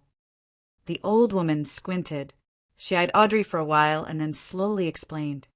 Audrey was a little astounded. Her bright eyes were filled with surprise as she was immersed in her thoughts. Audrey believed everything that the old woman told her. Lately, she had visited Desolate when it opened. In the center of the holy mountain in the middle of Desolate, she saw a massive tree rooted into the earth.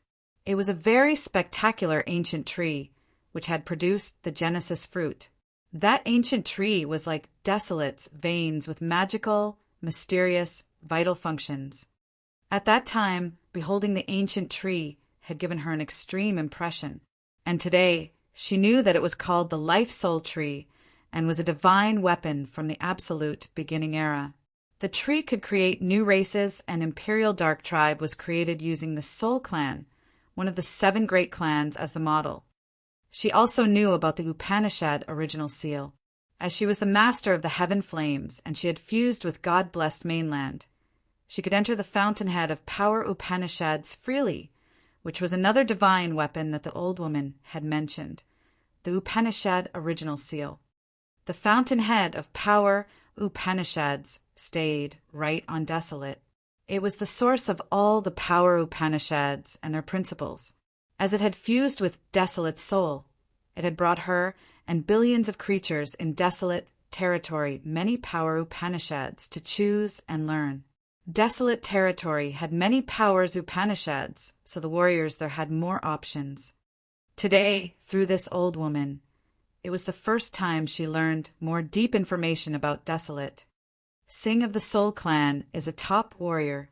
He has refined a soul of an expert from desolate territory to be his brutal soul. He tortured that soul to find the entrance to desolate territory. Singh is at the peak of a mortal realm. He has an exquisite cultivation base too. He has a good grasp of information about desolate. If he can get into desolate territory and refine desolate to get two divine weapons, he can break through to the territory ancestor level and become one of the top existing experts of the Soul Clan. The old woman pouted her lips and snorted.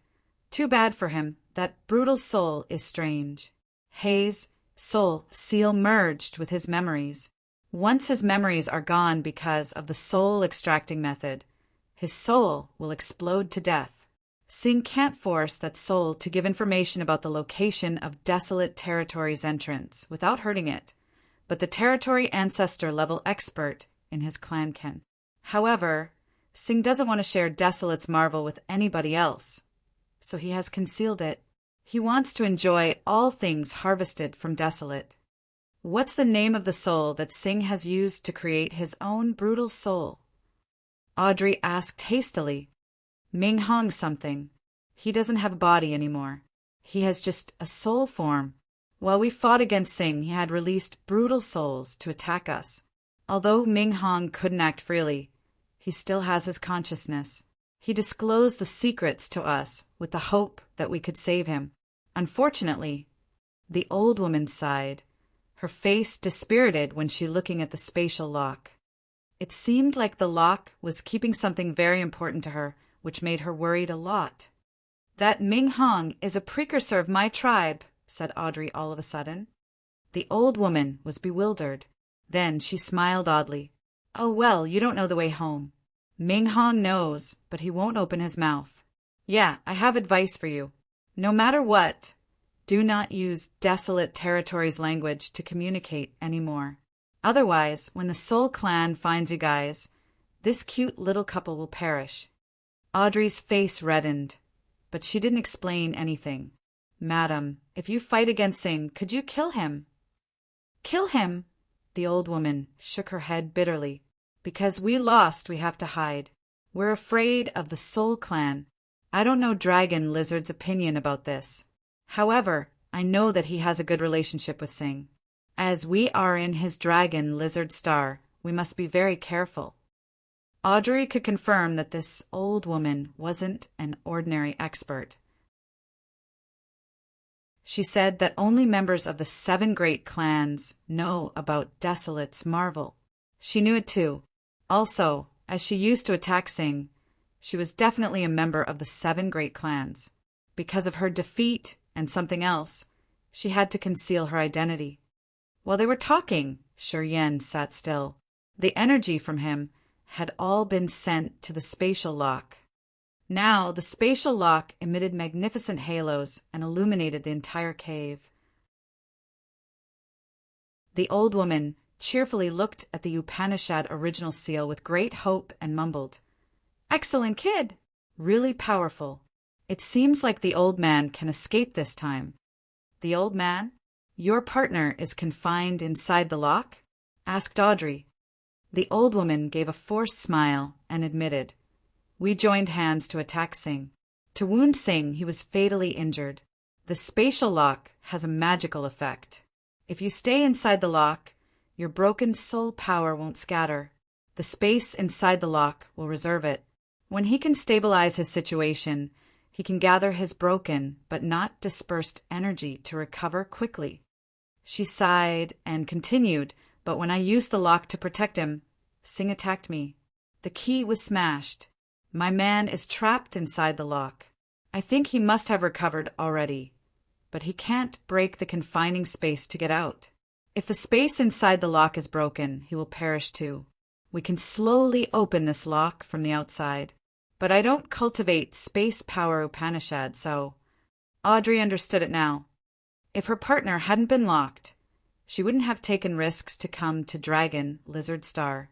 Dragon Lizard and Singh had a good relationship, so Singh could be in Dragon Lizard Star to join the celebration.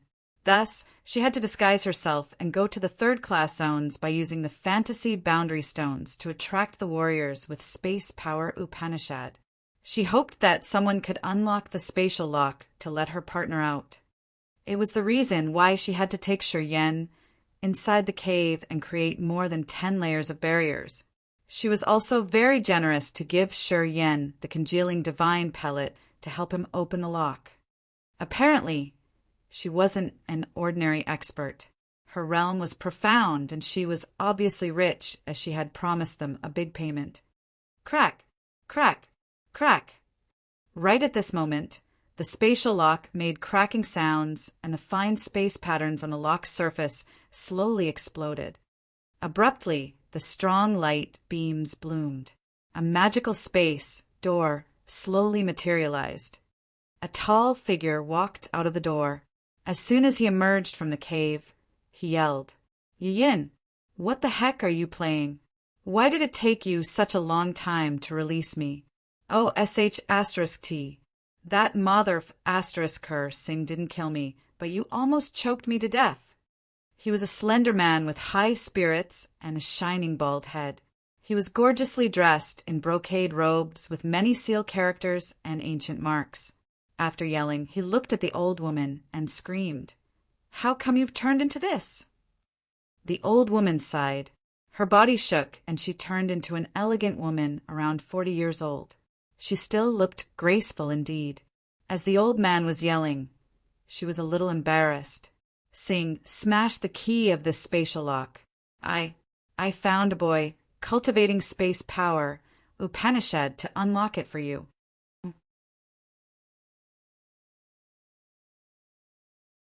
Chapter 1375, Boldness of Vision. Chapter 1375, Boldness of Vision, Undersir. When the old man and woman showed their real shapes, they didn't look different from human beings. They were different from the aliens with peculiar shapes in the trading zone. Audrey had soon guessed that the old woman had disguised herself. Thus, when she saw her in the appearance of a tender and graceful woman, she wasn't really surprised. While Shiryen was breaking the spatial lock, his co-soul had discreetly listened to their conversation. He understood the truth, so he wasn't startled. "You're useless, woman. You made me locked there for a long time." The old man rolled his eyes and then turned to observe Shiryen. He was surprised as he spoke. This little boy is a just incipient realm, but he can unlock the spatial lock. The woman he called Yin was smiling. "They're from desolate territory. This kid doesn't have a profound realm, but his competence isn't bad. He just used one congealing divine pellet to open the lock." Pausing for a while, she turned to Shiryen, smiling. "How do you feel? That spatial lock has so many marvelous formations with hidden mysteries of space power Upanishad. As you opened it, I suppose it was a great help to your realm?" Sure, Yen bowed and greeted him. "With the mysterious power Upanishad knowledge inside the lock, it's enough for the payment this time. Moreover, I got a big harvest already with the remaining congealing divine pellet." Half of the hundreds of marvelous formations inside the spatial lock were something he had never seen before.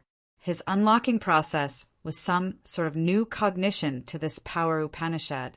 He felt really good as he knew that his space power Upanishad had increased greatly. Thus, he thought that he was the one with the biggest benefit, and it wasn't good to ask for fantasy boundary stones. "If I say I won't mistreat you, I definitely won't. People of our mysterious sky clan always keep our words." Yin snorted and snapped her fingers. 7 fantasy boundary stones flew towards Shiryen. Sure, Yen was perplexed for a while. He smiled, "Thank you." He rose his hand to grab the fantasy boundary stones. They disappeared into his incipient extent. He had stashed them in a special slot. If you want to use the fantasy boundary stones, you need to refine them once to imprint your soul seal into the stones. That's how you can control them, explained Yin. When she and Yen were talking, the old man didn't say anything as he eyed Shiryen. Suddenly, He flashed and grabbed Shi Yan's hand quickly. An extremely hot water current inundated Shi Yan's body. Shi Yan discolored. He immediately urged his power to prepare to counterattack. Then he found that the hot stream wasn't harming him. It seemed to survey his body. He just frowned and did nothing. "Hey, old man, what did you find?" asked Yun. The old man let off Shi Yan's hand. His eyes became complicated and showed a combination of inexplicable and even fearful feelings. After a while, he gave a forced smile. "You silly woman. You don't know how profound this kid's life form has reached. He's not weaker than us. Perhaps he's one level higher than us, though." Yin was frightened. How could it be? "Nothing is impossible." The old man took a deep breath. Then he turned to Shi Yan and introduced himself seriously. "I am Tu Shi. She's my old wife, Yin. We're from the mysterious Sky Clan. We have the same realm, which is third sky of a mortal realm. Nice to meet you. Yeah, also, if you're interested, on behalf of the mysterious Sky Clan, I can invite you to become our non-native officer of our clan. You will receive the benefits we have for our non-native officers." "Hey, old man, are you crazy? The non-native officer position in our clan isn't something he can be in charge of. No incipient God Realm expert is qualified to do that. If the seniors know you've made such an offer, they will think you have a mental problem. They absolutely won't approve that," cried Yin. In their mysterious Sky Clan, a non-native officer was a noble, high rank that only the super alien experts could hold. Each of the non-native officers of the mysterious Sky Clan had a special token to show their special identity. When they moved around the sea domain of Nihility or the other territories, they could receive exclusive treatments. All members of the mysterious Sky Clan considered them as distinguished guests. They received strange and rare cultivating materials periodically. They were able to learn and search many secret techniques and documents that only high-ranked members of the mysterious Sky Clan could learn. In the vast sea of stars, many experts at second or even third sky of a mortal realm and the chiefs of the third-class or second-class clans weren't qualified to become non-native officers of the mysterious Sky Clan. Although Tu Shi had the authority to invite someone to be the non-native officer, he still needed permission from his seniors. If he acted rashly, his superiors would think that he shouldn't be in charge of such important roles. Thus, Yin was perplexed. She didn't know why her husband suddenly gave such an official offer to a boy at the incipient God realm. "I'm not crazy. I'm placid and extremely lucid. I know what I'm doing." Tu Shi snorted and then talked honestly. "As long as you nod your head, I'm sure you can break through to the immortal realm quickly. Although our clan doesn't have many immortal pellets left, I'm sure I can give you 2. Except for the immortal realm, I can give you 20 congealing divine pellets, girls and lands in our star area. We can even give you a piece of land in the sea domain of Nihility." "You're crazy. You must be crazy. How many immortal pellets does our clan have? They are to prepare our later generations in the clan. Do you think you can ask them for it?" yelled Yin. Audrey was also surprised. These two were from the mysterious Sky Clan, one of the 7 strongest clans in this vast universe. Also, they were at third sky of a mortal realm. With their identities and competencies, why did that old man suddenly act strangely and offer Shi Yan such nice things? She couldn't make head or tail of it. Shi Yan was baffled. He asked bewilderedly, "Precursor, is there anything you misunderstood?" "Misunderstood?" The old man laughed oddly, his eyes bright. "This is an expert predestined to reach the territory ancestor level in the future. Is he worth our special treatments?" "Predestined to reach the territory ancestor level." Yun screamed ear-piercingly. "And you said that you're not crazy. In this immense sea of stars and countless territories, we can count the territory ancestor level experts with our fingers. You and I are at third sky of a mortal realm, but we don't know how far we need to go to reach that realm. Perhaps we will never be able to do that. What qualities does he have? Dragon Lizard has been stuck in his peak of a mortal realm for how many thousands of years?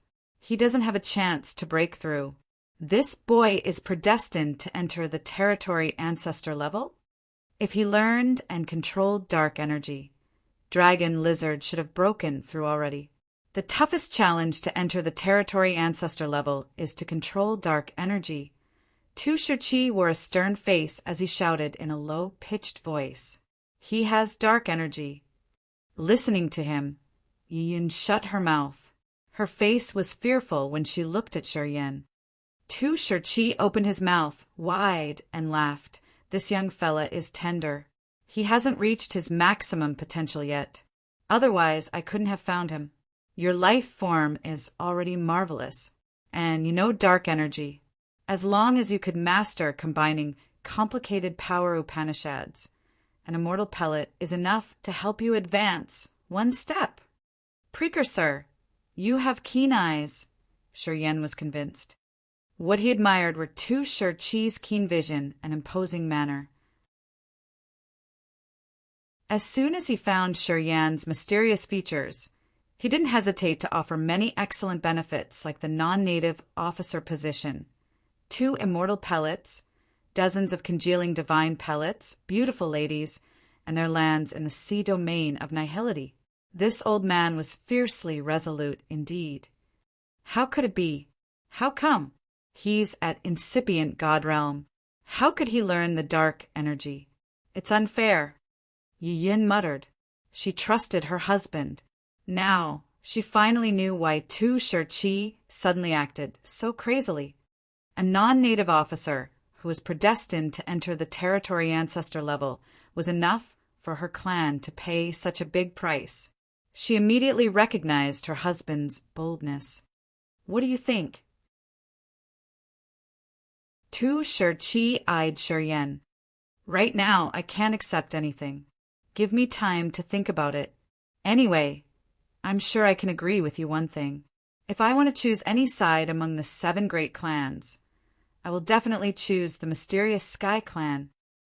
Shiryan looked pensive for a while and then answered.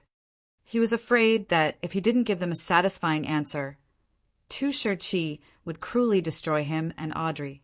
He could do that to prevent Shiryan from turning to the opposite side against the mysterious Sky Clan when he got stronger.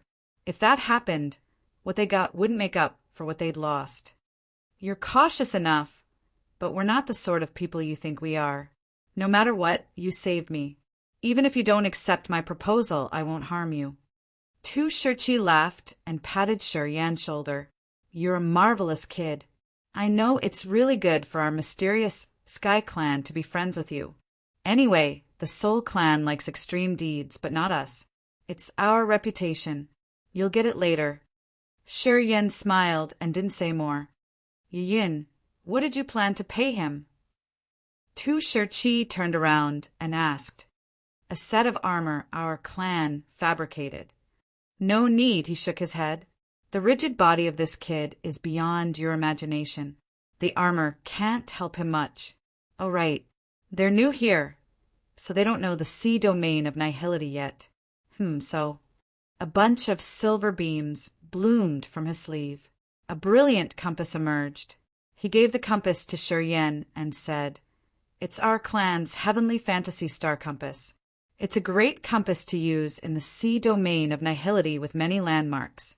With this item, you will know which way to go, which places to avoid, and which forces the territories belong. Old man, you're too generous this time. This heavenly fantasy star compass isn't easy to produce. There are not many people who could keep it in our clan, said Yin. When she looked at her partner, she admired him more. The resolute boldness of this old man always made her admire him. This kind of attractiveness wasn't related to age, and it was never going to fade. After receiving the heavenly fantasy star compass, Shiryan's soul consciousness moved. His eyes sparkled beautifully. When his soul consciousness came inside the compass, he felt like he had just entered a miniature universe where he found many regions in the sea domain of nihility with detailed remarks about the special or dangerous features in the area. This star map was so lively and extremely exquisite. This was the best tool for him, and it was also the top treasure that the other clans had yearned for. /novelful. Com precursor. Your bold visions and imposing manner impresses me. Shi Yan held the heavenly fantasy star compass and said sincerely. His first impression about the mysterious Sky Clan was strangely good because of the married couple Tu Shi and Yun.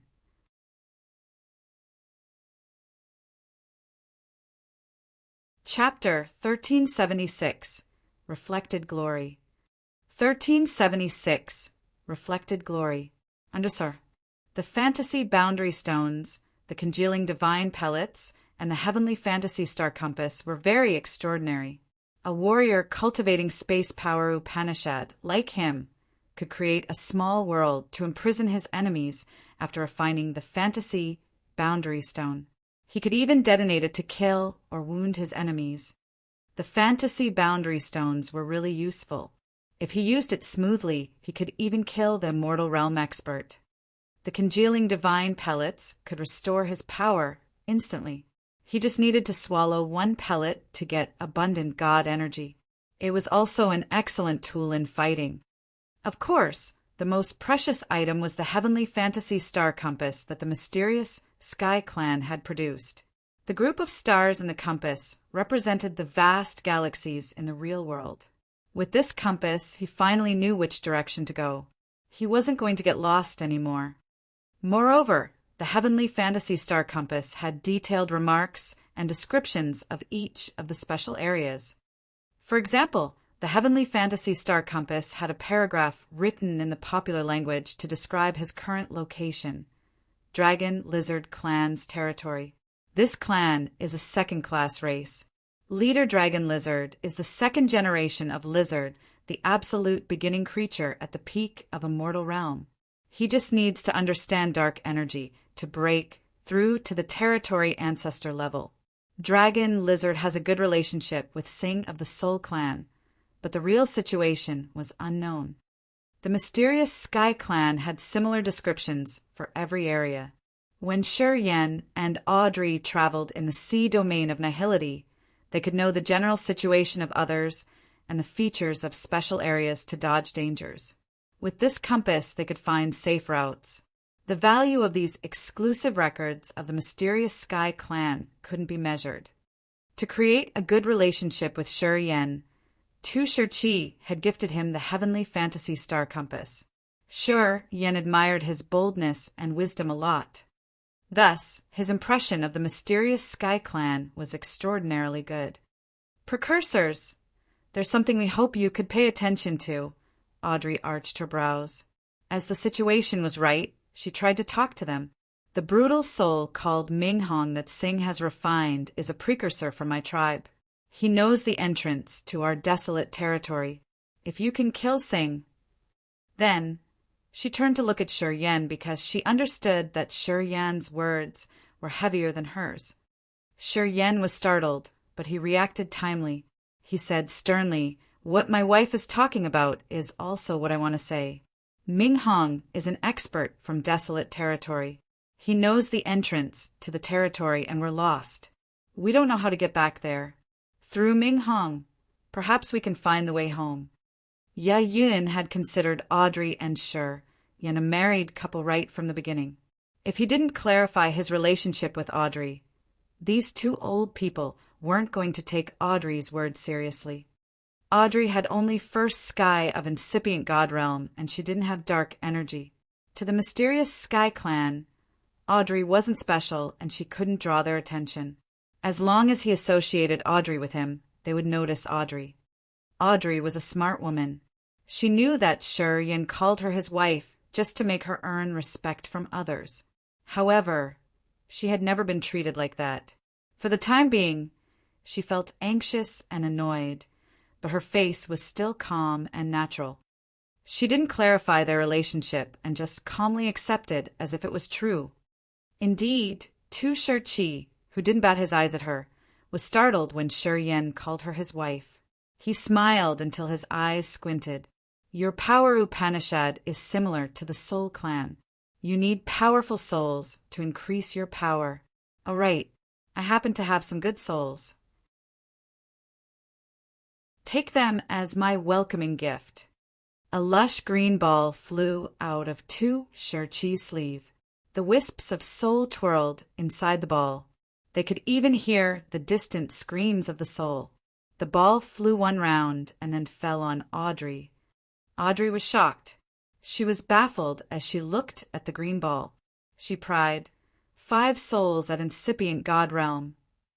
Tu Shih-chi grinned fiendishly and nodded.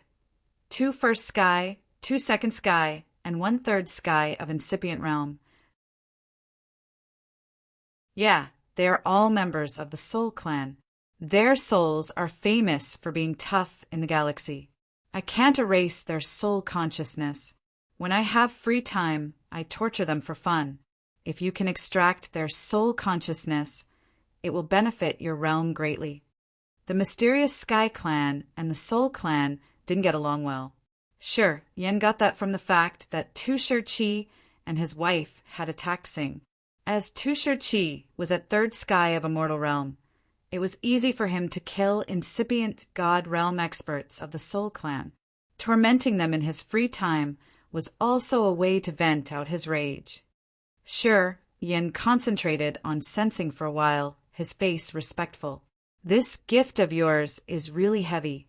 We don't know how to thank you enough. The 5 souls of the Soul Clan were more precious than the 3 souls that Shi Yen had exchanged by the Wind Thunder Stones, because they belonged to the members of the Soul Clan with full memories and consciousness. If Audrey could refine them and extract the memory of the Power Upanishad, she could get the knowledge of the special Power Upanishad that the Soul Clan cultivated. The Soul Clan was one of the 7 great clans, and they always led people who cultivated Soul Power Upanishad. Desolate had used the Soul Clan to create Imperial Dark Tribe, so they were very powerful. If Audrey refined the 5 souls of the Soul Clan, it would be possible for her to break through to the Immortal Realm. This gift to Audrey was really precious. He turned to look at Audrey and saw her soft body shivering. Her eyes brightened when her jade-like hand received the green ball. Then she clutched his arm and beamed gorgeously. Thank you for your precious gift, Precursor. I will help you control him. He will go the same way with your mysterious Sky Clan. You're a smart girl, haha. Tu Shih-chi laughed loudly. To him, the 5 souls of the Soul Clan weren't worth mentioning. They were nothing compared to the heavenly fantasy star compass. However, they could benefit him by gaining a good impression from Audrey, which could affect Shi Yen too. When Audrey refined the souls of the Soul Clan members, she would stand on the side against the Soul Clan, and so would Shi Yen. They would become archenemies. If Tu Shih-chi could create an enemy at the territory ancestor level for the Soul Clan, it would be a big favor to his mysterious Sky Clan. We will watch out for the brutal soul called Ming Hong. However, the chance isn't big, you know. When we join hands, we can only battle against Sing. But it's impossible to kill him. We're at 3rd sky of Immortal Realm only. He's at the peak of the realm anyway. We have to discuss more, said Yin. Audrey let out a low sigh. Shi Yen had a wide vision. With the heavenly fantasy star compass, he wasn't afraid that they couldn't return to desolate territory soon. The sea domain of nihility had brought him many surprises. He thought that he could stay here for a while to cultivate to a more profound realm. After that, he could be more powerful when he returned to desolate territory. With his current competence, even if he could return to desolate territory now, he wasn't an equal match to any absolute beginning creature. Oh, right, Precursor. Do you know how to refine the absolute beginning divine weapon? Shi Yen pondered for a while and then asked. That 3-legged jade cauldron gave him a feeling that something was wrong. It had hidden inside the asteroids to fly here from somewhere unknown. At this moment, it should be inside Dragon Lizard's stomach. at his peak of immortal realm. How could he not recognize it? Obviously, that three-legged cauldron got into Dragon Lizard's stomach on purpose. What did it want to do to him? Sure, Yin felt that it was really abnormal. The wisp of soul consciousness he had left on the cauldron faded. Soon he was going to lose connection with it. Refine the absolute beginning divine weapon. Tu Shih was dumbfounded. Why do you ask that? Shi Yin frowned. He hesitated for a long time before speaking. I admire and respect you for your boldness and wisdom. I will tell you what we saw on the way here. He told them about the three-legged jade cauldron. He thought that it was impossible to refine the divine weapon from the absolute beginning era.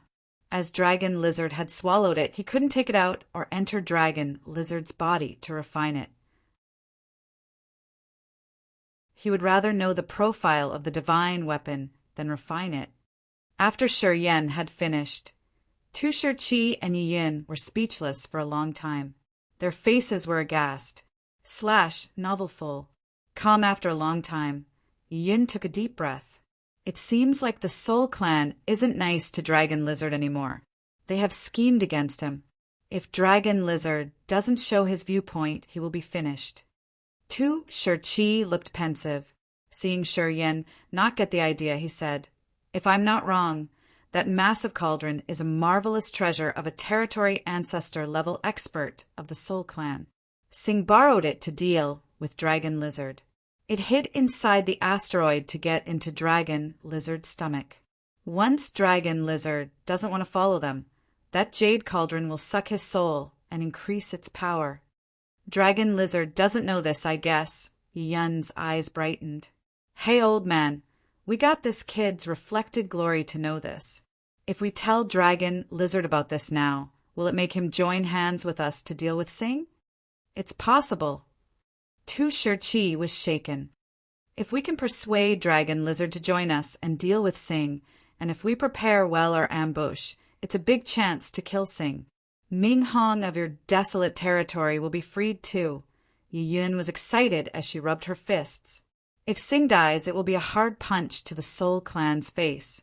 If Dragon Lizard joins this, he will have to go on the same road as our mysterious Sky Clan. Little buddy, you're our lucky star. It seems like it was our fate to meet you. Tu Shih laughed and then said, Yeah, we should meet Dragon Lizard to talk about this. Oh, maybe you should do it, Shi Yin. It's not convenient for us to show up there. Me? Shi Yin was surprised. Yeah, you try it. Shortly after, the Dragon Lizard clan will announce that anyone who knows about dark energy can meet Dragon Lizard personally to exchange information for the immortal pellet. Dragon Lizard has been stuck in this realm for so many years. Even in his dream, he wants to know about dark energy to enter the territory ancestor level. Of course, his immortal pellet will be used at a crucial spot, said Tu Shih. All right, I will run errands for you. Precursors! Shi Yin was moved, so he agreed with their suggestion.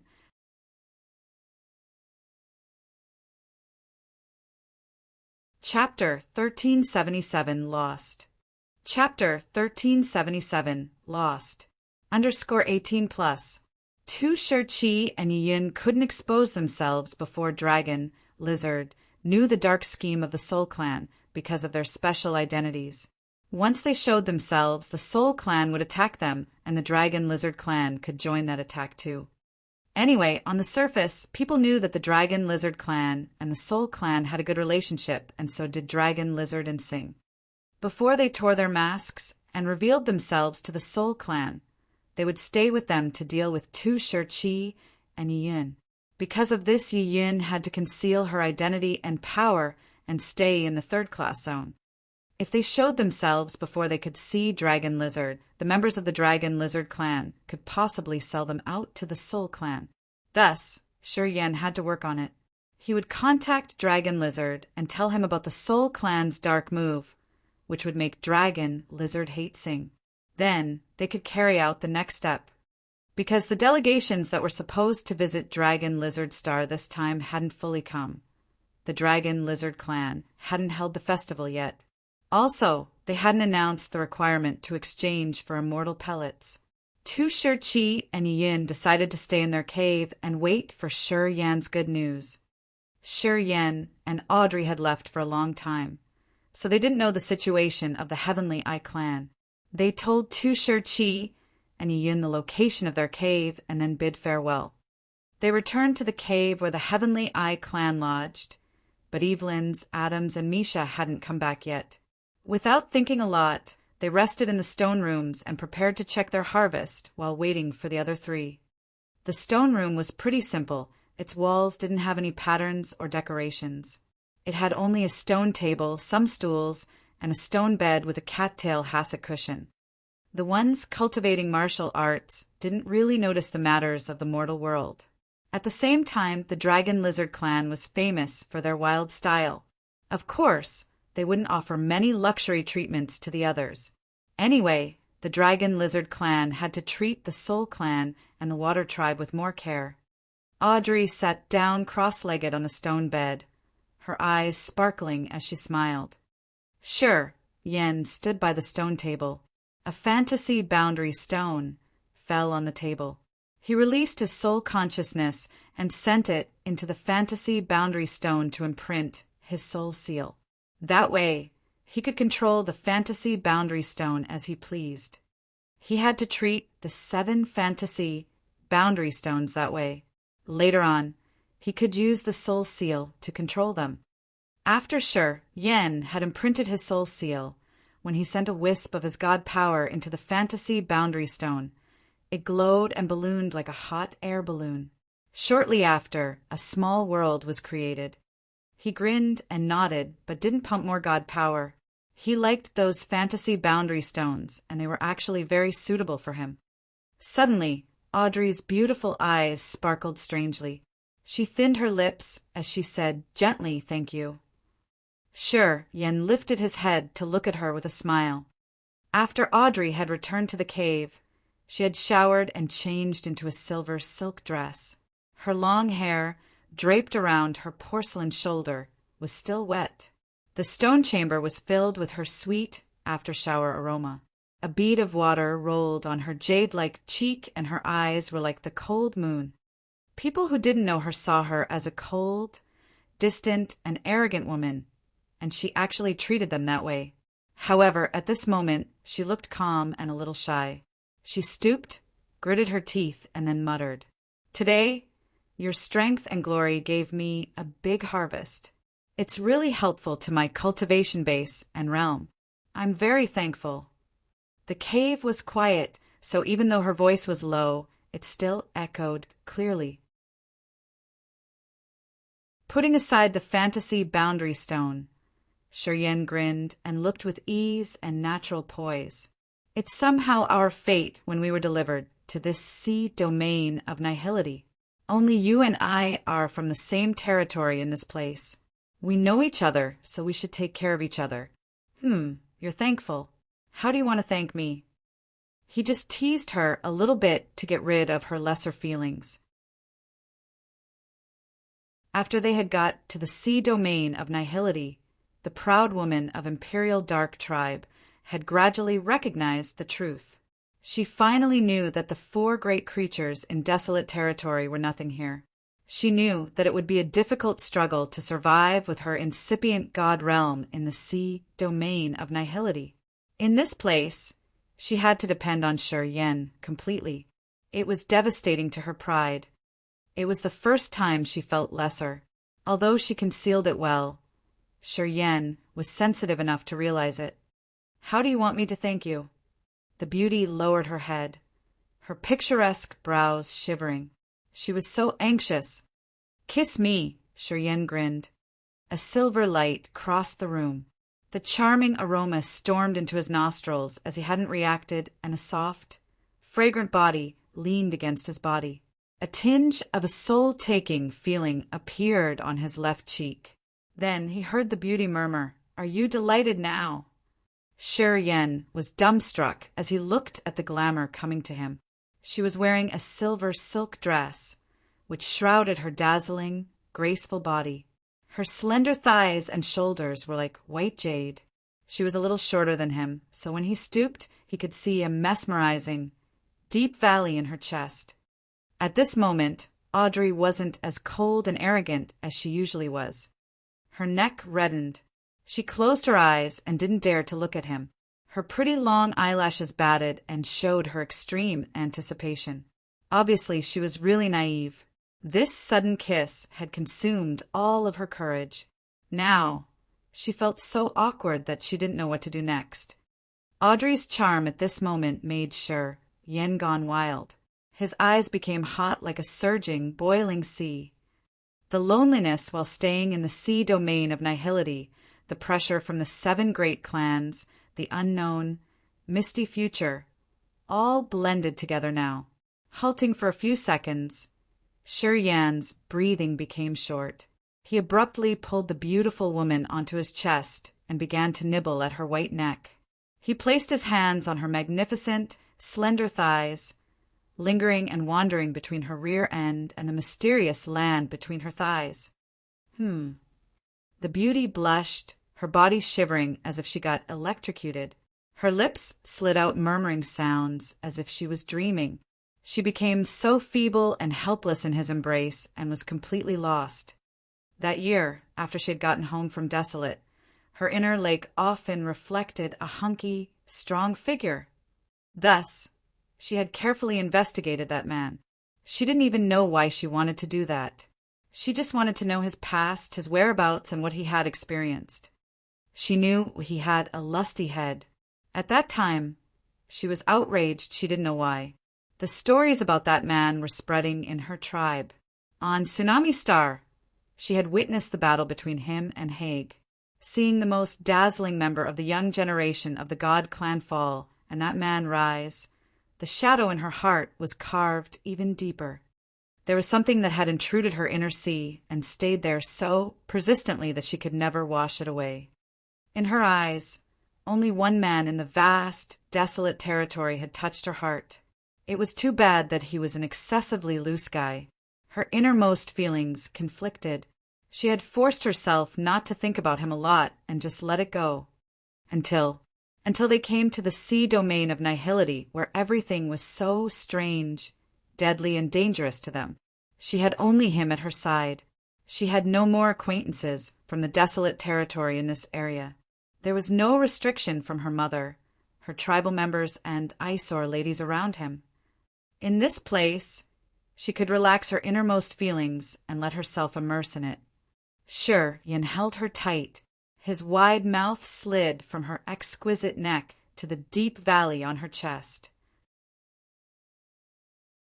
The body in his embrace became so hot and sexy as if a current of electricity was shot in him. He didn't know why he had an extremely wonderful feeling when he had her in his arms. He never had such a feeling before. It felt like even their souls were united in one that could generate marvels that nothing could compare to.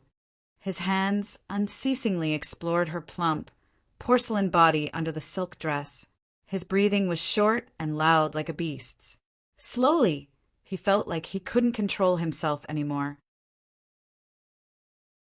However, when he was about to collapse and take the glamour to the stone bed, the cave entrance opened. Evelyn's voice arose. "Oh, you guys are back." Audrey was awakened from her dream. She shivered and moved clumsily as if her limbs didn't belong to her anymore. Her face was so red that it looked like it was about to drip blood. She jolted onto the stone bed, paralyzed on the bed like a muddy puddle. Her dress opened at her chest and revealed half of her ample, milky breasts. The fabric of her dress was lifted to her thigh, and her lower abdomen was a damp zone. "Get out. You should get out first." Although she had tried to cry, her voice was so powerless. Both of her hands moved clumsily to pull her dress to cover her chest and her sexy thighs. She looked so embarrassed and helter-skelter. Her watery eyes had a layer of mist, which made her like a dream or a picture. Gulp. Sure, Yin felt his blood boiling. He couldn't help but gulp. Taking several deep breaths, he urged his power to send a cold energy current down his body to cool down. Resuming his normal condition, he eyed the girl bawling her doughy body on the stone bed. I don't know why you attract me more than anybody else. It's unimaginable, Shiryen said, his voice husky. Audrey was still shivering as if electric currents were continuously running through her body. Her beautiful eyes were filled with light waves. She used the same method to cool down. Then, with her gritted teeth and blushed cheeks, she said, I don't know why I couldn't resist. Your deeds had made me immersed and completely lost. I think it may relate to our soul fusing with the origin of the ancient continent. It's inexplicable. Then she bit her lower lips and hissed, Get out, quickly! They're here. We will talk about this later. I don't want them to see me like this. Shiryen grinned and then left the stone room, returning to the common room outside. As soon as he left, Audrey felt so soft as if she didn't have a spine. She was helpless and her heart was beating frantically. She clutched her breasts and thought about what just happened.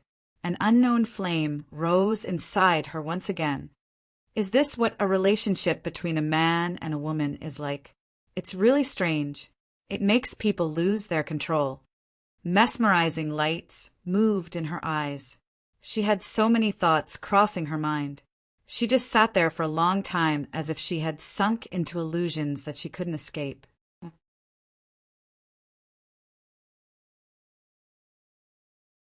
Chapter 1378 The Fascinating Divine Eye. Chapter 1378 The Fascinating Divine Eye. Underscore inside the spacious stone common room, Evelyn's, Adams, and Masha winced. Seeing Shiryen walk toward them, they reluctantly smiled to greet him. Shiryen noticed a shadow flash and disappear in front of the cave. It seemed to follow the three to their lodge. Did you get anything nice?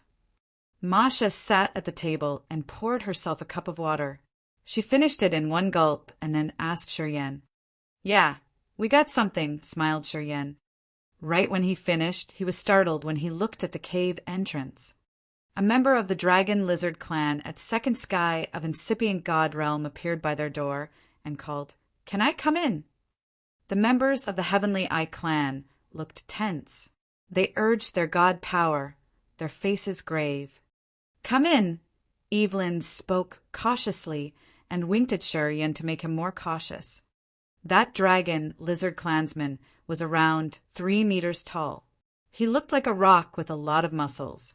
While moving, his long, spiky tail dragged on the ground and created an ear-piercing noise. After the lizard walked through the door, he talked to Evelyn's group with a heavy face. I suggest you guys leave as soon as possible. The members of the Earth Ghoul tribe knows your location.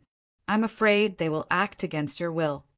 We're in your Dragon Lizard clan's territory. You can't even ensure our safety? We're invited here. Just a small problem, and you show us this face? Masha was outraged, and she screamed.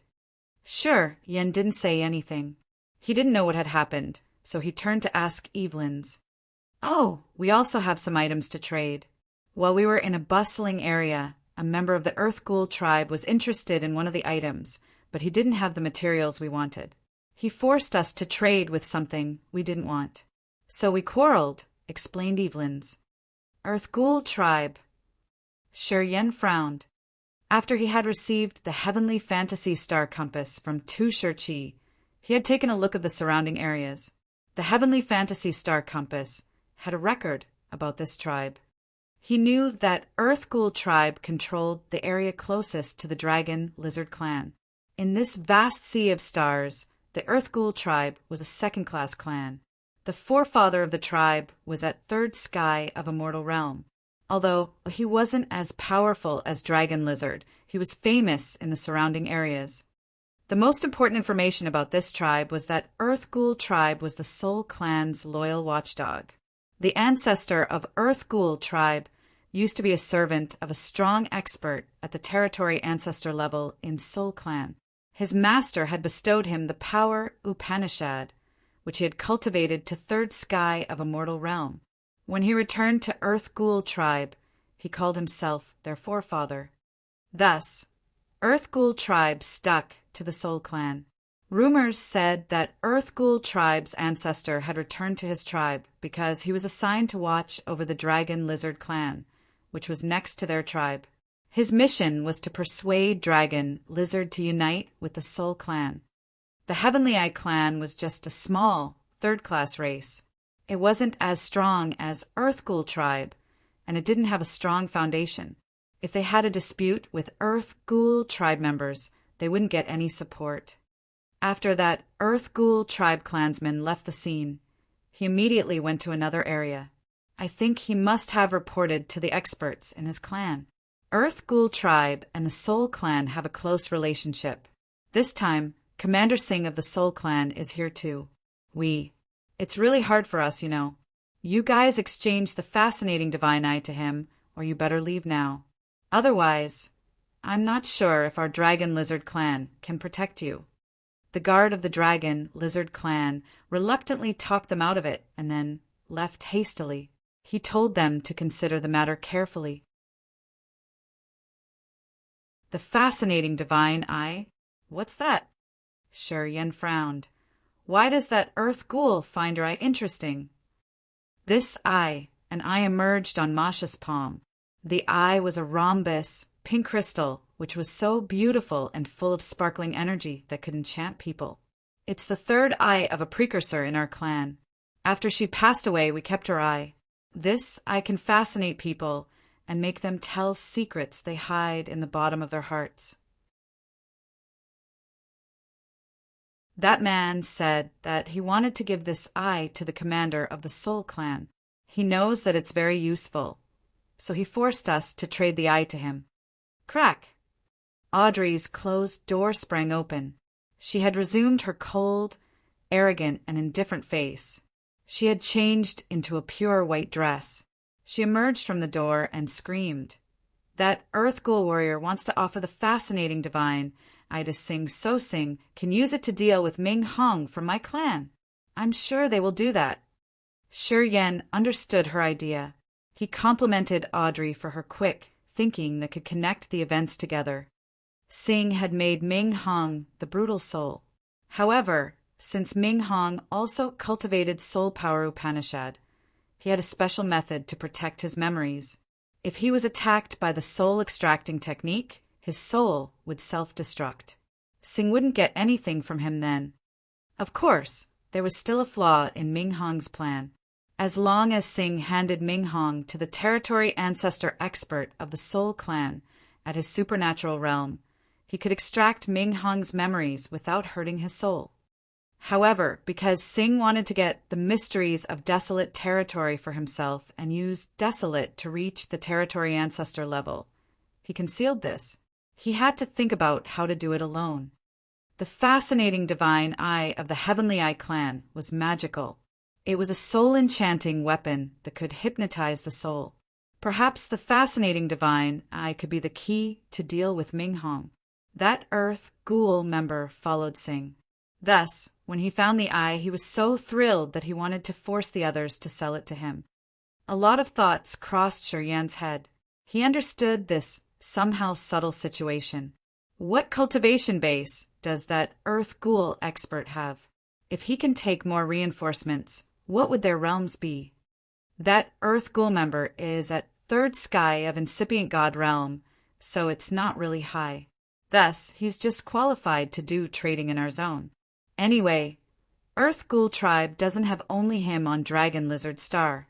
If he dares to act brutally like that, he definitely knows that Earth Ghoul tribe can beat us up here. Moreover, with the relationship between them and the Soul Clan, even if Earth Ghoul tribe attacks us here, the Dragon Lizard clan will pretend not to see anything. It's not easy for that guard to tell us the dangers. Sigh, I didn't expect to encounter such bad luck. Aish, Earth Ghoul tribe has targeted us. Evelyn's winced and contemplated. He was considering whether to leave Dragon Lizard Star or not.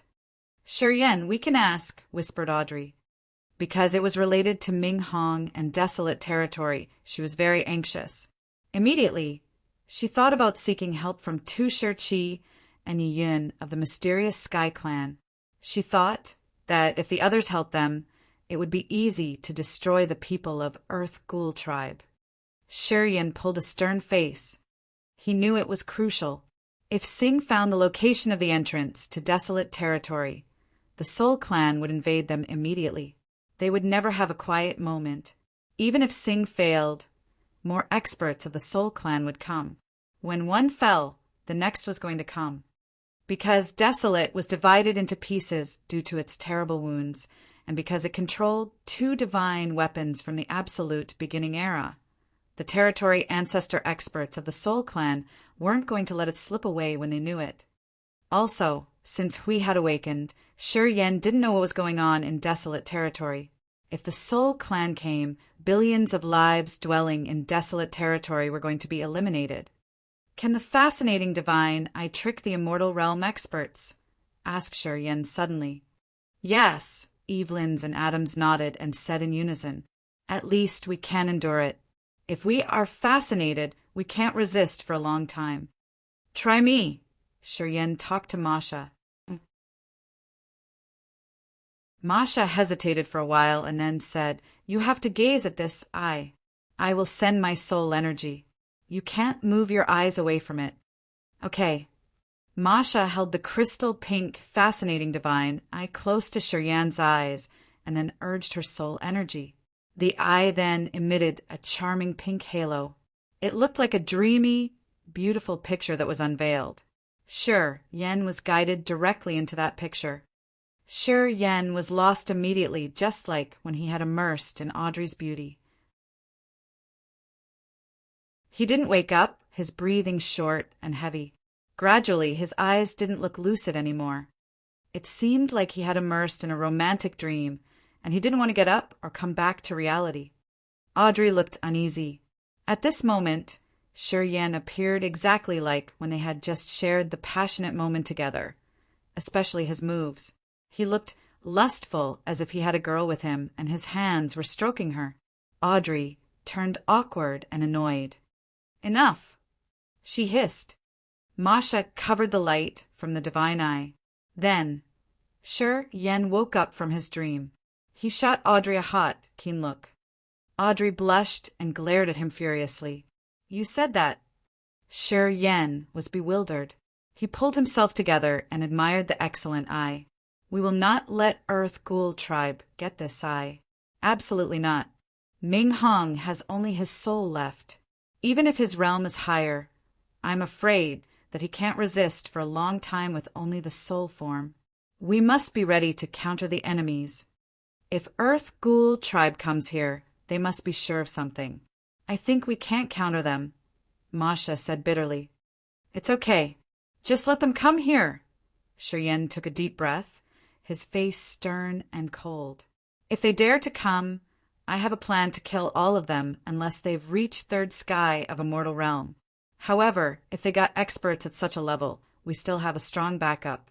Then, after we kill the members of Earth Ghoul tribe, I will contact the Dragon Lizard clan immediately and tell them that I understand dark energy. I'm sure that the forefather dragon lizard will have to protect me." Audrey's eyes brightened.